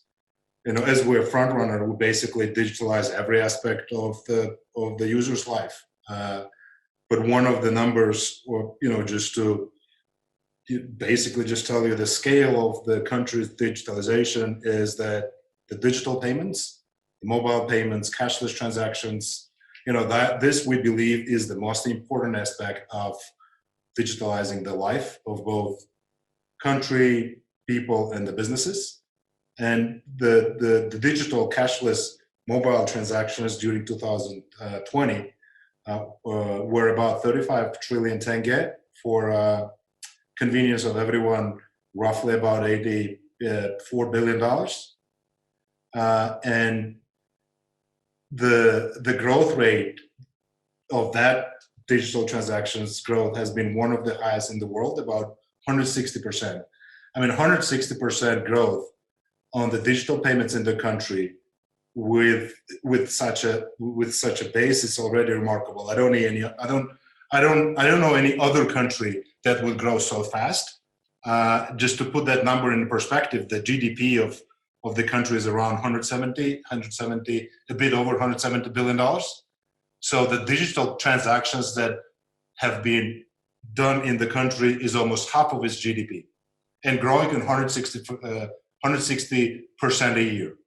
If you compare growth of Kazakhstan to Russia, Russia has grown only about 23-24% last year. So the country is already increasingly digitalized. A lot of people have their basic lives in the smartphone, in our app, but other apps too. But what is most important, actually, how the digital transactions and the transactions when people are shopping, paying, moving the money, is actually have entered every aspect of the people's lives. And this is pretty remarkable. I think that if Harvard Business School will be writing the case, they should write the case about digital transformation of the country. It has happened just within the last 3-4 years. It's a remarkable achievement. Excellent, thank you. I apologize for not correctly capturing your diverse group. You're not the only one. Well, thank you for educating us on that. I've lived in Kazakhstan the past 4 years, and I always thought of them as financial services. So I'm glad to learn more. But one of the items you kept citing in your initial remarks is on the super strategy. And obviously that strategy is working because you received 160% growth in 2020. So if you could sort of specify more exactly what exactly is the super strategy and what are the key elements to its success within Kazakhstan? Sure. Well, I mean, the super app strategy is something which is actually quite unique to Kazakhstan as an app which has all the multiple services in a single app around the user lives. This concept has been implemented in some of the Asian super apps, and now PayPal, Amazon, and a bunch of other companies globally talking about the super app. However, Kazakhstan is one of the few countries in the world when the super app strategy has been successfully implemented, when actually not just the super app, everybody talks about the super app, but what is super app in case of Kazakhstan is actually have everything from your personal finance to e-commerce with delivery to mobile payments, QR payments, airline tickets, train tickets. You can select a store and go in and find it on the map and go in and buy in that store. So actually everything around shopping, payments, travel is in a single app. And that's an extremely important part of our strategy. That's why, the Kaspi as the company has been able to deliver the most value to its users. The mission of our company is to develop the innovative products that improve people's lives. And innovation in our case means leverage technology and the designing the customer experience. And because our goal is to improve people's lives, every single product that we have launched is actually extremely successful and the market leading. We also are doing as a part of a super app strategy together with the government, with the state, with Ministry of Digitalization. I mean, we're digitalizing some of the services which in some other countries do not exist. I mean, things like, were launched from the last quarter of last year, and then through this year, individual entrepreneurs or sole proprietorships can register fully online without visiting any government entities or service centers. You can register the car fully online when you buy it, so everything is in a super app.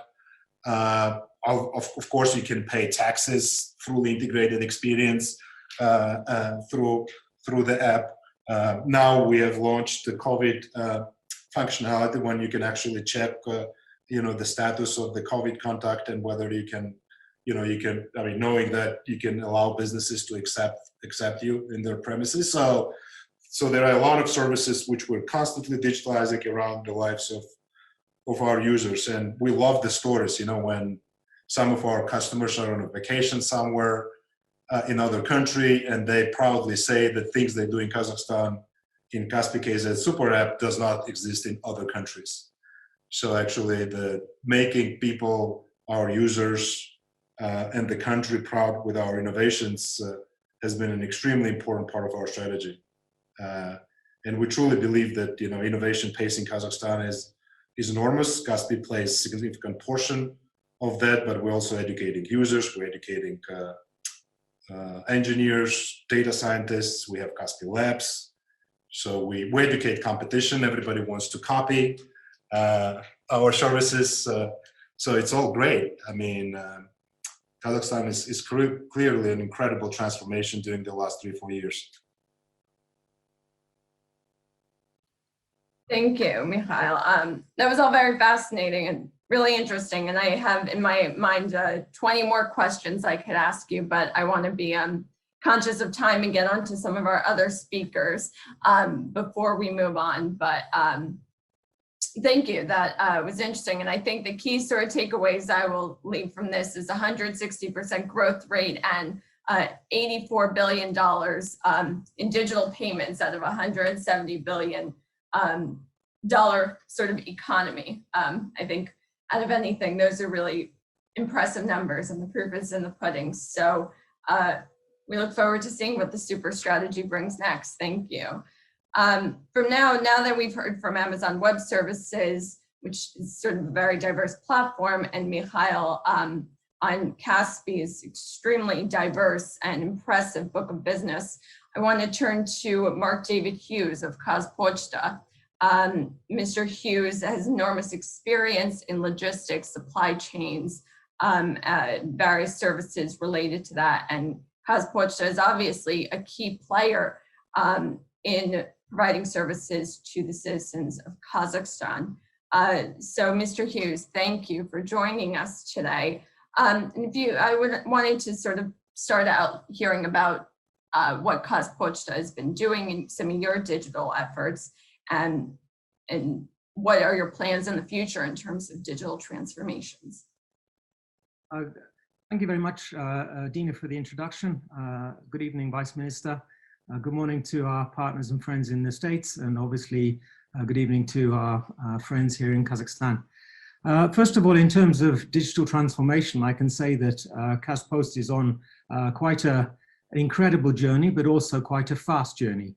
If we look at traditionally, our business would normally have been the delivery of postal items, which is mail, newspapers. Traditional postal items are obviously, the volumes are dropping, and people are moving towards online shopping, which means a massive increase in the kind of volume of material that we move, parcels, and even larger items.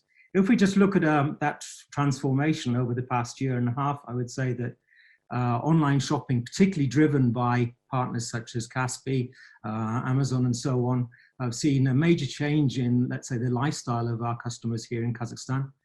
People are now buying online. Their expectation is that the goods should be delivered pretty fast right across the whole of the country.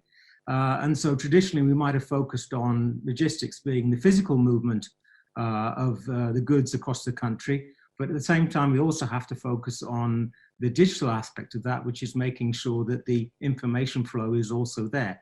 So that's everything from making sure that customers can track and trace their items, right through to simple things like, can they go onto the website and rearrange the delivery for a different address? Can they buy services from us, and so on? So I'd say that in the past year and a half, we've been on quite an incredible journey.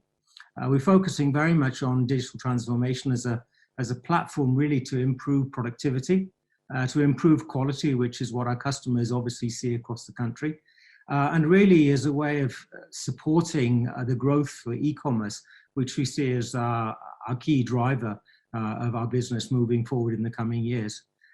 In terms of actual sort of key initiatives, we've got our own website, which we call PostKZ, and we're now inviting marketplaces from Kazakhstan to actually partner with us to actually be part of that, part of our website, so that we can actually use our customer base to drive additional business for our partners, which obviously then translates into, we hope, additional volumes in our network. We've got some interesting initiatives such as what we call EN at PostKZ, which is very much an electronic mailbox which we're developing, which is a mailbox which would allow customers to receive mail, particularly in terms of, let's say, government communications and so on, addressed to their EN number. I think in the States that would be normally referred to as like a social security number. So that's kind of a move away from physical post to electronic mail. We've, in the past year, developed our own application, which our postal workers use, our delivery couriers use when delivering postal items, and making sure that obviously the information in terms of when and where the item was delivered is relayed back to the senders. That application also is useful for receiving payment, either if it's a cash on delivery or for additional services and so on. So very much focusing on, let's say, improving our own infrastructure, which traditionally was a bricks and mortar infrastructure, and adding on a layer of digital infrastructure, which then makes sure that we really support e-commerce businesses, first of all, within the country, but also the development of e-commerce cross-border, which is also quite an interesting and a very important part of our business as KazPost. We're growing rather fast in domestic delivery for e-commerce, about 30% last year, but we're also seeing great development in terms of cross-border. First of all, traditionally inbound, because Kazakhstan tends to be an inbound country when we're looking at cross-border purchasing, particularly from countries like China, but also from Europe and the States. But we've also quite interestingly seen an upswing in terms of volumes for outbound, which I think is directly connected with the development of small and medium-sized customers who are starting to sell goods made in Kazakhstan on the international platforms such as Amazon, eBay, and so on. And it's nice to see that there are development of volumes in those areas as well. So yeah, in terms of digital transformation, we're definitely on a very fast track there. And it's basically in order to support the growth of e-commerce within the country and also cross-border. Thank you. Before I get to my next question, just a personal anecdote. It was winter 2019, and we were sending out well over 100 holiday cards, and we thought that we would have to go to KazPost to actually register them all online. And it turns out, register them all in person. It turns out we were able to do it all online. We sent out on Monday, and by Wednesday, they had all been arrived. So I would say, in addition to all those components you mentioned, just from my own sort of operational experience within Kazakhstan, we have used some of your digital platforms, and they were very efficient and worked. So that's more on the bread and butter part of your business. But even in 2019, we were able to leverage some of those tools. So thank you. I'm glad to hear that. I'm glad to hear that. That's a hybrid mail product, where you send an electronic version and then we convert that into paper and then send it as an envelope to the consignee. It's actually quite fast and very efficient. Yeah. And we were able to put in all the addresses online in your system and not have to go there. And we were just able to go and drop it off. They looked it up on the system. And so even for something as simple as that, just as a smaller business or smaller office on the ground, we were able to use that tool. So that was helpful also. So thank you. You had mentioned also about outbound and inbound goods, partnering with other mail providers. And I believe that Kazpochta and UPS will be working together more broadly in the future. And I was hoping you could share a bit more about what are the current plans and what is your vision for cooperation with UPS? Yeah, thanks very much for support, obviously, from Kazinvest and also the Kazakhstan Embassy in the States. We've initiated some quite interesting let's say potential areas for collaboration with the UPS. And I think actually the collaboration is it could definitely support, obviously, inbound e-com growth, but also outbound as well. And I'll give you just a couple of examples. We're looking at developing with UPS a solution which would use their infrastructure in the States for pickup of internet shopping, which Kazakhstan customers buy from the States and then want to ship to Kazakhstan. Kazakhstanis are pretty avid shoppers. They obviously have a very good array and, let's say, availability of products within the domestic market, but also shoppers look abroad to Europe and the States for items, specialist items, which they can't necessarily buy locally. We've got a plan basically to open up, as Kazpost, a representation office stroke warehouse in the States. We call it in the technical terms ETOE, which means basically we have our own representation in the States. Kazakhstan shoppers would then be able to buy from various shopping platforms in America, deliver to that warehouse, and then we consolidate and send the shipments from the States over to Kazakhstan, basically allowing or ensuring that we have fast transit times and as cheap a service as possible for our customers here.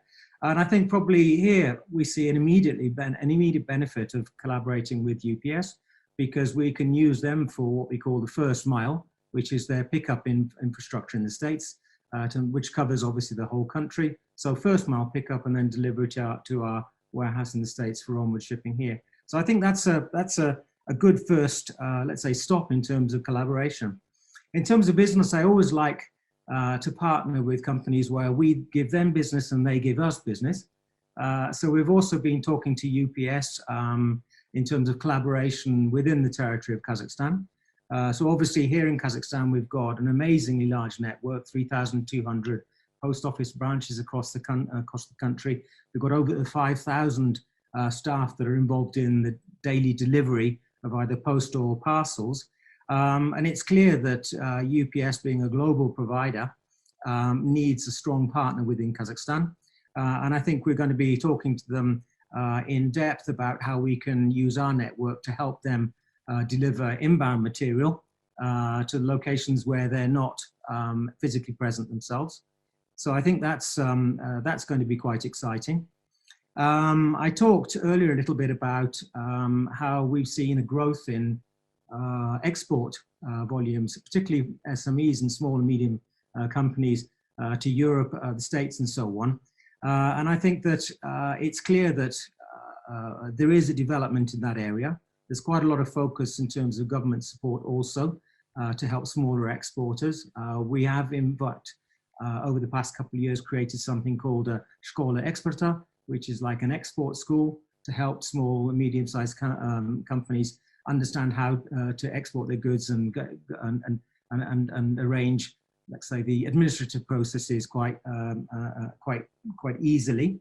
And so therefore we're very keen on assisting small, medium-sized companies export. And we will be looking at potentially creating something like a co-branded product with UPS, which is focused very much on outbound, which means that a customer in Kazakhstan who has volumes, let's say, to Europe or the States, would ship through ourselves, but has the choice to either use Kazpost, who then partners with the US Postal Service, or Deutsche Post, or China Post, or wherever the destination postal operator will be, or as an alternative to use a co-branded product, which means that we then pass that final mile delivery to UPS, and they do it using their network. And I think this is all about offering customers greater flexibility and a greater choice so that they can choose what's best for them in terms of coverage, price, brand, and so on. So I think that there are three quite interesting initiatives that we have with UPS being the global player. And the fourth and final initiative, which I'm very excited about, is we're now developing an infrastructure on the border with China, so between China and Kazakhstan at a place called Khargos.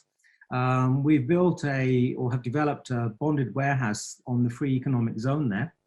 And the bonded warehouse is very much focused on receiving inbound freight shipments from China, which we then process and turn into postal or mail shipments for onward shipment either within Kazakhstan to other countries of Central Asia, Russia, Europe, and in fact further afield. And this is quite an exciting infrastructure because it means that senders in Asia are able to actually reduce what we call the first mile timing, which is the transit in China. We're able to then convert to post and then distribute much more efficiently across the rest of the world. And I think we'll be talking quite closely to UPS about that option as well, because we see a lot of interest in terms of transit using the channel between China and the rest of the world, which obviously goes through Kazakhstan. Kazakhstan, as we all know, is basically on the fastest route from Asia to Europe. It's the fastest and cheapest route.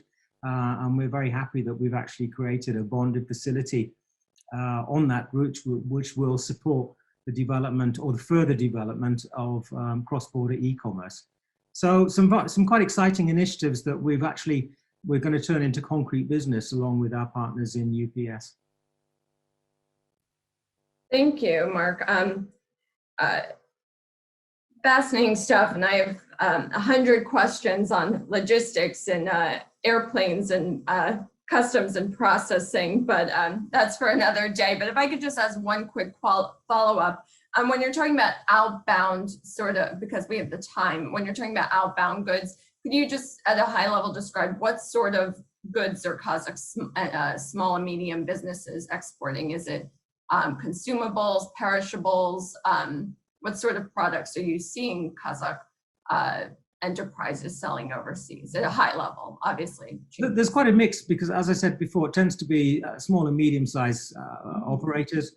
And it could be everything from food items such as things like honey and so on, right through to handmade goods, which obviously there is a market for such items in the States and Europe. So quite an array. But I would say that in general it tends to be specialty items. And I did mention honey because that is actually quite a big seller, but also handmade items which have a market in Europe and the States.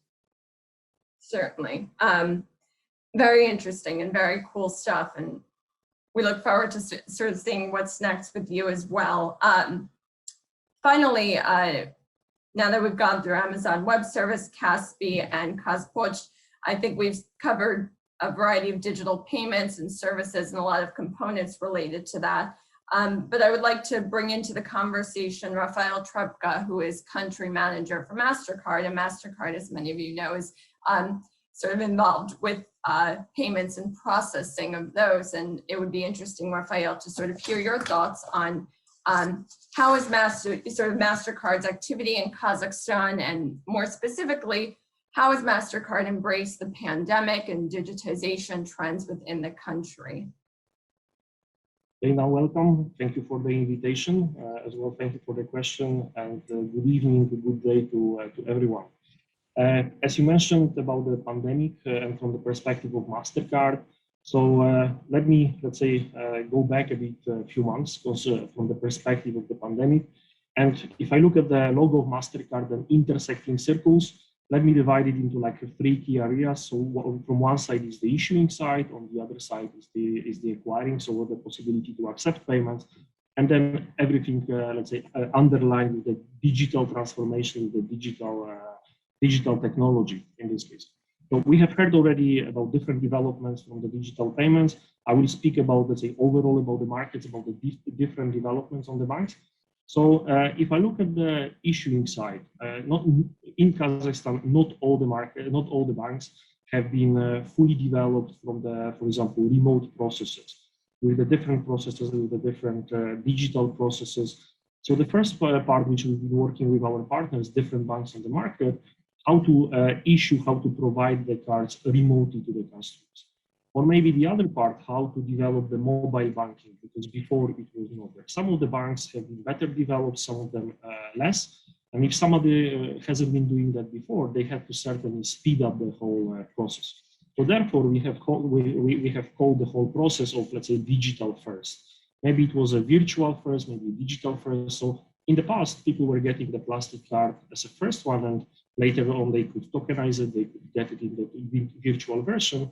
During the pandemic, it was rather vice versa. So it was a very quick virtual delivery within the mobile wallet, with any other version.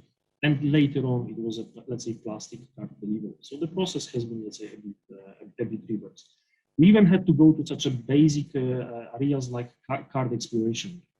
Because, for example, during the pandemic, people could not easily go to the branch, pick up the card, renew their card. So we've been working from the safety security perspective that people could even use the card after the expiration. As the other example, there were different disbursement programs in the market. So in this case, how people can easily receive the payments on the card, on the wallets. So in this case, they don't have to go stand somewhere in the queue, but go and immediately receive this payment. So just a few examples, as I'm saying, that all, let's say, remote servicing, this digital first, disbursements. So different areas from the issuing perspective. So that's certainly the one area. Then if I move towards the accepting, I think a lot of people have realized that cash may not be so clean. I would say we have even heard a lot of stories that cash is dirty. So therefore, I mean, there were a lot of, even, you know, finally somebody noticed this hygienic factor as well. And a lot of, we have heard as well, like how the payments have been moving towards the electronic payments and also towards the online payments. We've been working a lot on the contactless transactions. So in this case, let's say tapping the phone or tapping the card became much more convenient. And for example, as well, at the beginning, we've been increasing the contactless limits being set up together with our partners, acquirers, and merchants. So again, it's much more convenient, it's faster, it's safer, it's more hygienic for people to pay. So on the acquiring side, certainly the contactless payments is something which have been really evolving. Moreover, on the acceptance side, a lot of companies haven't been, for example, haven't been selling in the e-commerce. So there was a whole movement of the entities which were so far only selling face-to-face. In face-to-face, if they had to close, there was no option. They could not sell, so they had to go towards the e-commerce, towards the online sale, and that's what we've been also working together with our partners. And then different parts, because of course you can buy in so-called a guest checkout, but if you're buying more often, and people, for example, were buying food every day or every second day, then it was much easier, for example, to leave your cards in the safe and secure way on the platform. So as you say, leave your, let's say, credentials on file. And a lot of education related to that, a lot of technology. Maybe one more thing to mention on the acceptance side as well. People realize that it's actually easier to maybe turn your mobile into acceptance device. So therefore, we've been also developing the technology, call it software POS or tap on phone, that where in this case, the SMEs can actually download additional application and can start accepting the payments as well in the contact as well. So the secondary acceptance is also very, very important during the whole pandemic, and a lot of things are going to stay. And last but not least, to also mention is the whole, I already mentioned a lot of digital part as well, but moving e-commerce, moving online, moving to the electronic payments, it was mentioned, it is super useful from the user experience, but we also have to, and our role as MasterCard from this flow of transactions is also to make everything safe and secure. So we've been spending a lot of time, a lot of efforts on the safety and security, the whole fraud prevention as well, the risk monitoring, and these are the areas which are super critical to secure both on the issuing side and also on the acquiring side. That we monitor what is going on, and then we can also secure it. And maybe the last to mention as an example is we also realize that people cannot move so often. So, and then, for example, cross-border transactions do not only happen when you travel, but it can happen from the comfort of your own home, because it was mentioned, for example, you can buy in China, you can buy in other places, you can buy the entertainment, and you don't really have to travel. It's not only about the hotel, it's not only about the restaurants in the foreign places. People buy different things abroad. So in this case, actually this cross-border e-commerce was also very popular. And not only cross-border e-commerce, but also, for example, sending money or receiving some remittances, because maybe some part of the family is in another country. So what's the easier way I can transfer money? And actually that's both domestically, maybe top up some wallets, transfer money, and also transfer cross-border. So this would be, let's say, the three key areas I would mention, which are from the scope of MasterCard. As we look from one side, it's the issuing, from the other one, it's the acquiring, and then supported by the whole digital layer. Let me pause here and people hear our question.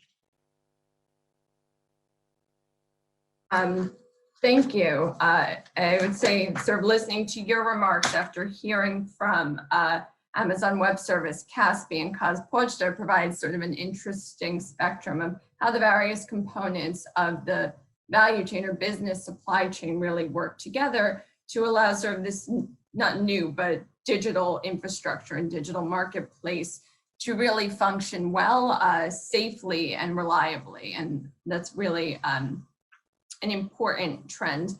And so now that we've sort of discussed your three key areas during this past year and a half, sort of a longer term, and having listened to the other players on this panel, what do you see next for MasterCard in Kazakhstan? What are some, or more broadly, what are some of the post-pandemic trends you're expecting? As we said, we look what happened so far, looking for the future. Let's say user experience have been mentioned a few times today. So I would say certainly from the consumer perspective on the user experience, I would say that's again the first key area I would mention. The other maybe I would touch base as well on the infrastructure, and also from Vice Minister, we have heard about data, and the data part we will capture as well. So on the consumer side, we see how people are buying and how often they are buying. So let's say different type of the subscriptions, because we can have our favorite merchant, our favorite shop, and I mean in the future it's almost like an invisible payment. So you go, you know that payment has happened, you have received your product, and you know at the end that actually the transaction has been let's say received or has been made in a very safe and secure way. So from user experience it's super easy, but if you look from the technology which is behind this, it's much more complicated. But again, it's all securing this user experience. So this type of the invisible payments is super important. Also, when we look from the consumer perspective, the whole, we can call it shared economy, gig economy, because maybe you don't need anymore your own car or your own bike or your own scooter. It's, let's say, more you can rent it, especially when you are in the big cities. And hopefully also the whole mobility in the city will return, but maybe it will return in a bit of different way. Of course, the public transport will be super important, but people may be, let's say, isolating a bit for some time. So all this sharing is very important, and it can be very nicely linked with payments, because again, you have to pay, for example, your subscription for the scooter or for the bike rental or any other. And the other part from the user is what we see as well for the future. People became probably a bit more mindful. So people rather, let's say, also try to help. They are looking for the different charity options, for the eco options, for the sustainable development. So let's say this responsibility of the society became higher. So we see much more, let's say, this type of the sustainable program, very, let's say, responsible programs to develop as well, very often driven by the user. So user, I mean, it was mentioned, it's certainly the most super important, because at the end we do it for the customers. Our main customers are rather B2B customers. We deliver to the banks, we deliver to the acquirers, but I mean, we always have to think B2B to C in this. On the infrastructure side, again, a lot of this self-service. So for example, we go to the shop, but we buy ourselves. We don't need anybody else additionally to serve us. So the self-service is very important, and we see how retail is moving towards this way. Before we could talk about the e-commerce, now we maybe talk about the a-commerce. So it's more, let's say, automated commerce. So let's say almost like shop is buying on your behalf because it already knows what you've been buying before. Before you could talk something about the omni-channel, multi-channel. Right now it's a channelless. You enter with the mobile phone to the store, and how would you call it? So all these, let's say, channels are blurring, and our role as well is how to link it together as well. So that's on the infrastructure side. And last but not least, Vice Minister was also mentioning the data. So I would put the data, I will link it with with the safety and security, because that's the key, actually fundamental of MasterCard. So, how do we use and how we leverage the biometric? Again, very often biometric will be face recognition, fingerprint, for the approving transaction, for authentication. This is super important. How do we recognize whether it's really you who is making transaction, not some kind of the bot?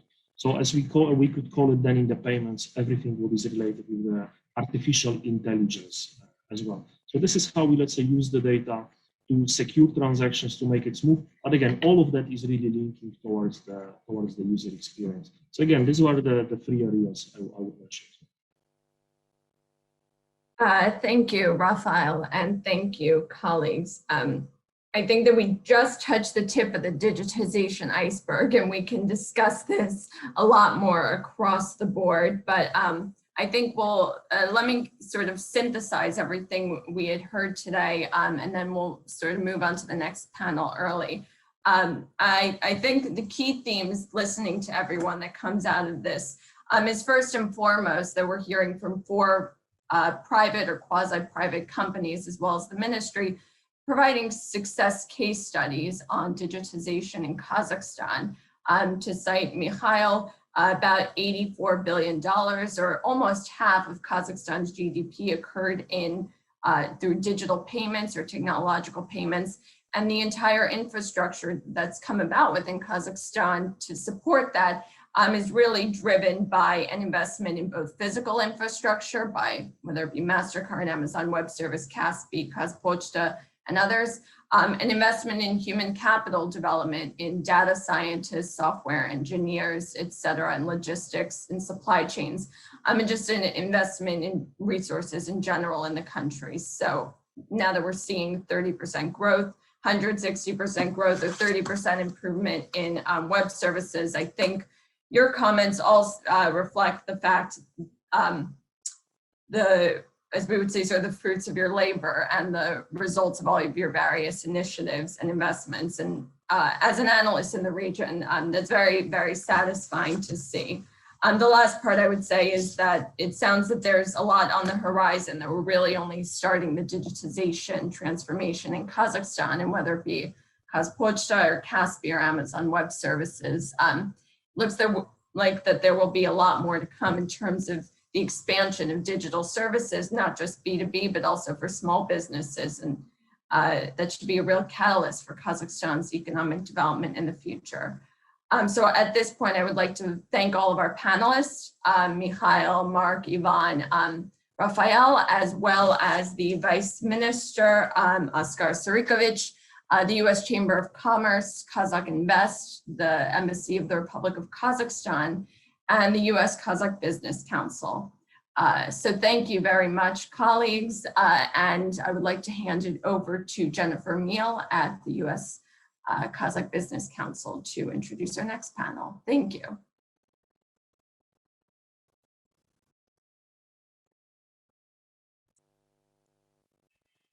Thank you very much, Dina, and to all the participants of the Digitization Digital Transformation panel. This has been a fascinating discussion, and I think we're all a testament of Kazakhstan digitization today.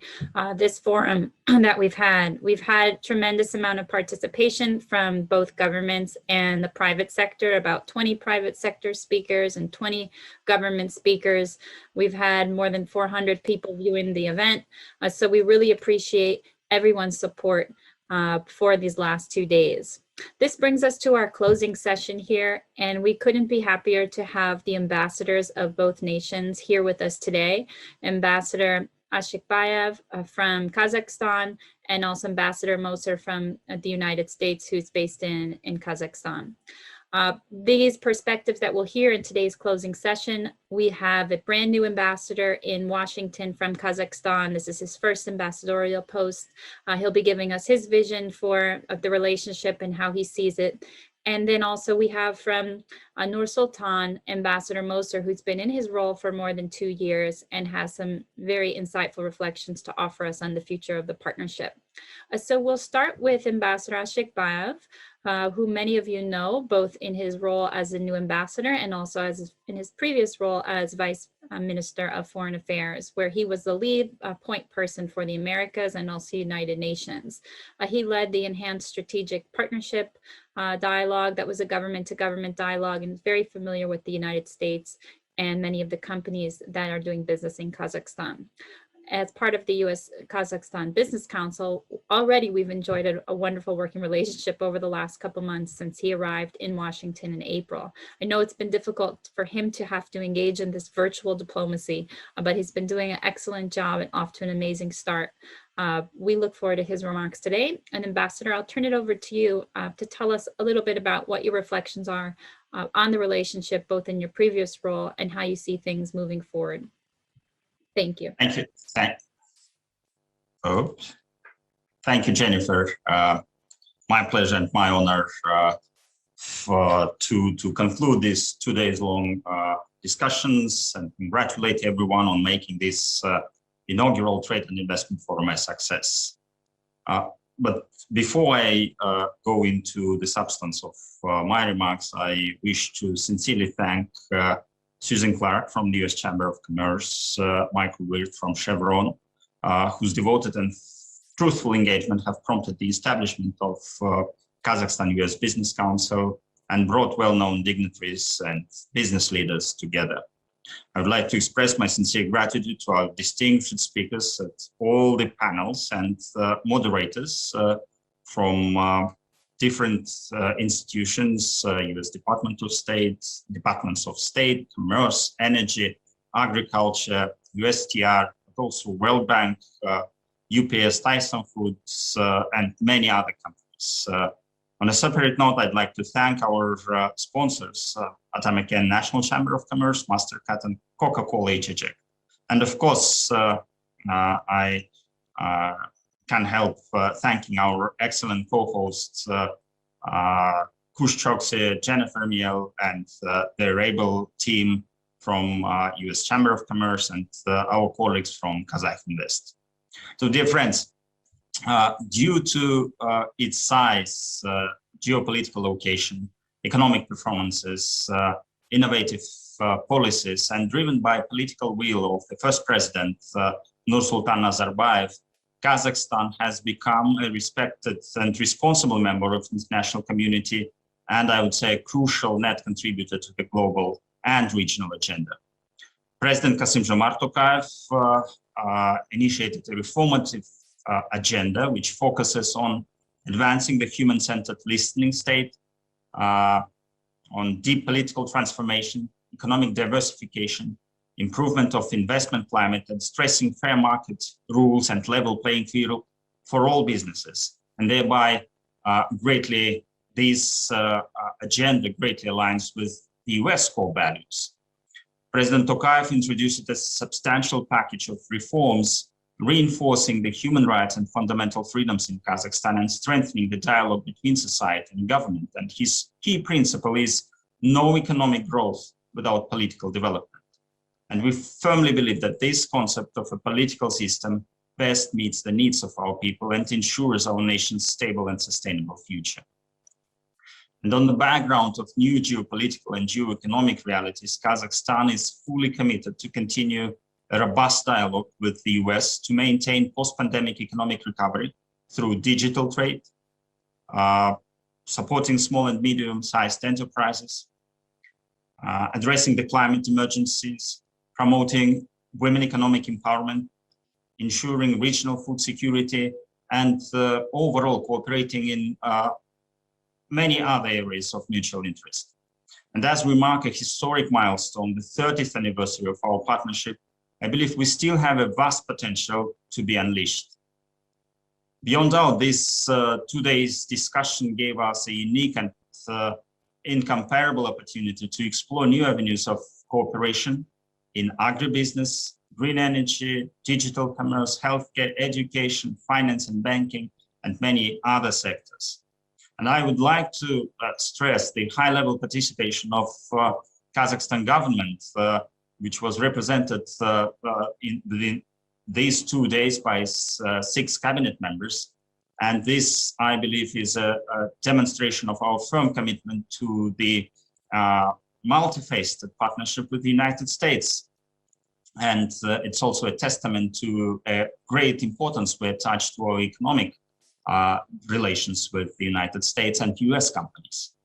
I firmly believe that valuable insights and views shared here, both by government officials and business leaders alike, will boost our commercial and investment flows, as well as scale up multi-dimensional cooperation. I can't help, you've mentioned, Jennifer, asked about my priorities, so I can't help mentioning one of the important, even though they're symbolic, but important areas, important issue that I would like to address, which is outdated Jackson-Vanik Amendment to the US trade law. And I believe that Kazakhstan's graduation from the Jackson-Vanik will allow us to establish a permanent normal trade relations in full compliance with our mutual WTO commitments. And I believe this will result in new jobs, tax revenues, and will also contribute to the development, both economic development, both in Kazakhstan and the United States. It's also my sincere hope that GSP program will be renewed by the US Congress soon, and Kazakhstan will stay in the list of beneficiaries, thus providing US consumers with higher variety of low-cost products. The embassy, in its turn, will be working on making sure it is reciprocal two-way dialogue. And we stand ready to provide every assistance in implementing joint projects and enhancing mutual engagement to help both Kazakh and US businesses succeed. As a like-minded state, we share the common values, values of fair trade, equal opportunities, rule of law, and win-win approach. And we believe that together we are capable of effectively addressing current challenges and delivering tangible results to our people. I thank all the participants and look forward to many more engagements, both online and in person, once the pandemic-related restrictions are lifted. And with this, I would like again to thank every participant, and I very much looking forward to my good friend, Ambassador Moser's remarks. Thank you. Thank you very much, Ambassador Ashikbayev. This was a great overview, and I couldn't agree more on some of the issues that you highlighted related to permanent normalized trade relations, PNTR, and also to GSP. These are both key facets of US-Kazakhstan Business Council's policy agenda, and one that we will be advocating for in the coming months. We appreciate again all your support for the commercial relationship, and especially for this conference and making it a success here today. We're now delighted to turn to Ambassador Moser, who's the US Ambassador in Kazakhstan based in Nur Sultan. Ambassador Moser has been in his role since January 2019, so he'll offer some perspective over the last 2 years in his position. He's no stranger to the region, and he actually had served as economic and commercial officer in a previous role and previous tour in Kazakhstan. So it must be great for him to see the full cycle of Kazakhstan's growth from a junior officer and now to the ambassador and highest diplomat in the country. Ambassador Moser is a native of North Carolina, and he's served in various roles in diplomacy throughout the world. He's also a very strong advocate for the Chamber's affiliate in Kazakhstan, AmCham in Kazakhstan, in the monthly meetings that they hold with the Prime Minister. So we really thank him for his support for the local business community and all US companies that are engaged in Kazakhstan. Ambassador Moser, we turn it over to you. Jennifer, thank you very much for the very kind introduction. And let me begin first by thanking the Kazakhstan Business Council and Kazakh Invest for hosting this important event. I would also like to thank Deputy Prime Minister Tuliberdi and Ambassador Bernakat for their keynote remarks during yesterday's program. This two-day Trade and Investment Forum has been a great success and has highlighted the incredible depth of commercial relations between the United States and Kazakhstan that have developed over the course of our 30-year relationship. The reason we celebrate is not just to look back at the past 30 years, but to look forward together. And that is why I'm so pleased to join my good friend, Ambassador Ashokbayev, today for the concluding remarks. For the past 3 decades, Kazakhstan has been a steadfast partner for the United States in Central Asia in many strategic areas, including security, public health, the environment, to name a few. But today, we gather to celebrate our economic partnership, one that began with the development of Kazakhstan's rich energy resources and has since evolved to include investments touching important sectors like healthcare, information technologies, consumer goods, and transportation. These investments in Kazakhstan by American companies have created hundreds of thousands of jobs, provided the government with an important source of tax revenue, transferred important technology and know-how to the workforce, and improved the standard of living. Today, the investment climate in Kazakhstan is characterized by both opportunity as well as challenges.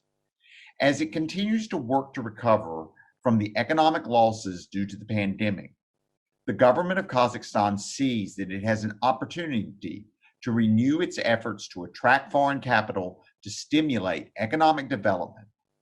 In our view, agriculture, alternative energy, food processing, information technology, logistics, and tourism are all sectors that can be new economic drivers for the country. And U.S. companies have not only the technology and know-how to enable this transformation, but the long-term commitment to the market Kazakhstan needs to take its economy to the next level. By way of example, the recent announcement by Nebraska-based Valmont Industries to conduct a pivot irrigation manufacturing facility in southern Kazakhstan is fantastic news for the development of the agriculture industry. So is the interest by companies like Tyson's Foods in the meat processing industry. We see enormous potential in virtually every segment of Kazakhstan's agricultural sector, and American firms are well positioned to take advantage of these opportunities. But like any market, there are obstacles to doing business here. However, I truly believe that there is great cause for optimism over the long term. The Kazakhstani government, as this conference has really shown, has shown a great willingness to engage in dialogue and has created several established mechanisms to facilitate exchange with the private sector. American firms have taken advantage of these opportunities to not only solve problems facing their business and investments, but to inform the government on critical areas impacting the long-term health of the investment climate.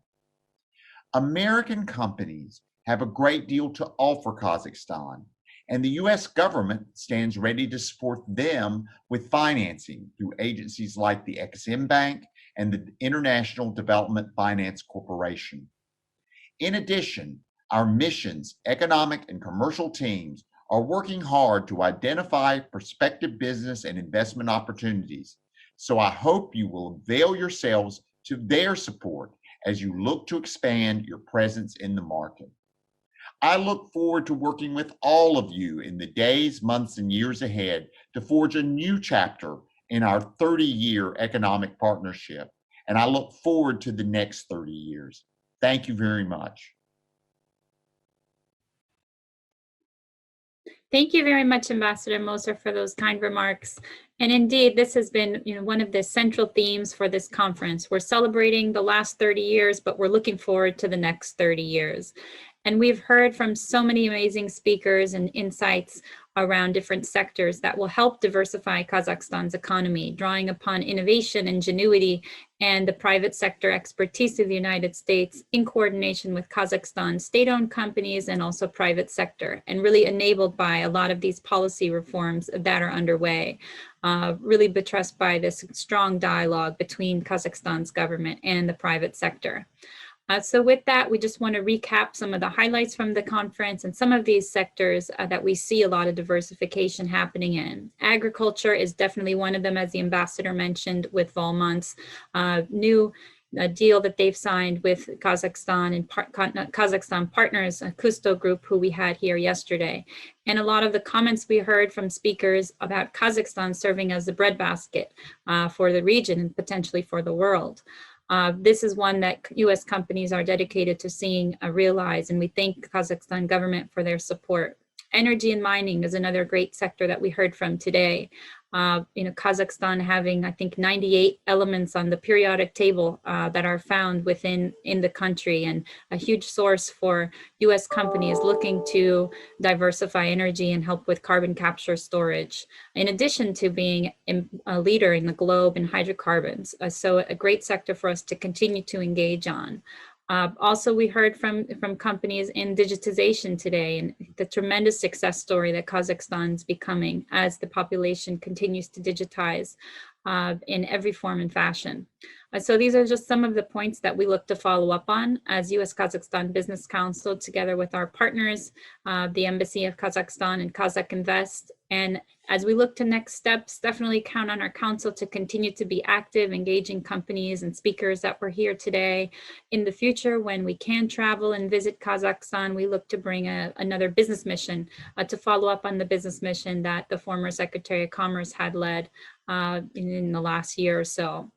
So with that, again, I want to wholeheartedly thank our speakers, our participants, companies, government co-hosts, our sponsors, Atomican, MasterCard, and Coca-Cola. And we want to continue these conversations. We'll post these videos online. We encourage you to share them and review some of the sector opportunities that you heard. And of course, to contact us if we can be of any support to facilitate further business opportunities between our two countries. So with that, again, I want to thank everyone for their participation, support, and contributions to the valuable event that we held over the last 2 days, and join us in celebrating these 30-year of commercial diplomacy between U.S. and Kazakhstan. Thank you. Thank you, Jennifer, and thank you, Ambassador. Yes, thank you very much.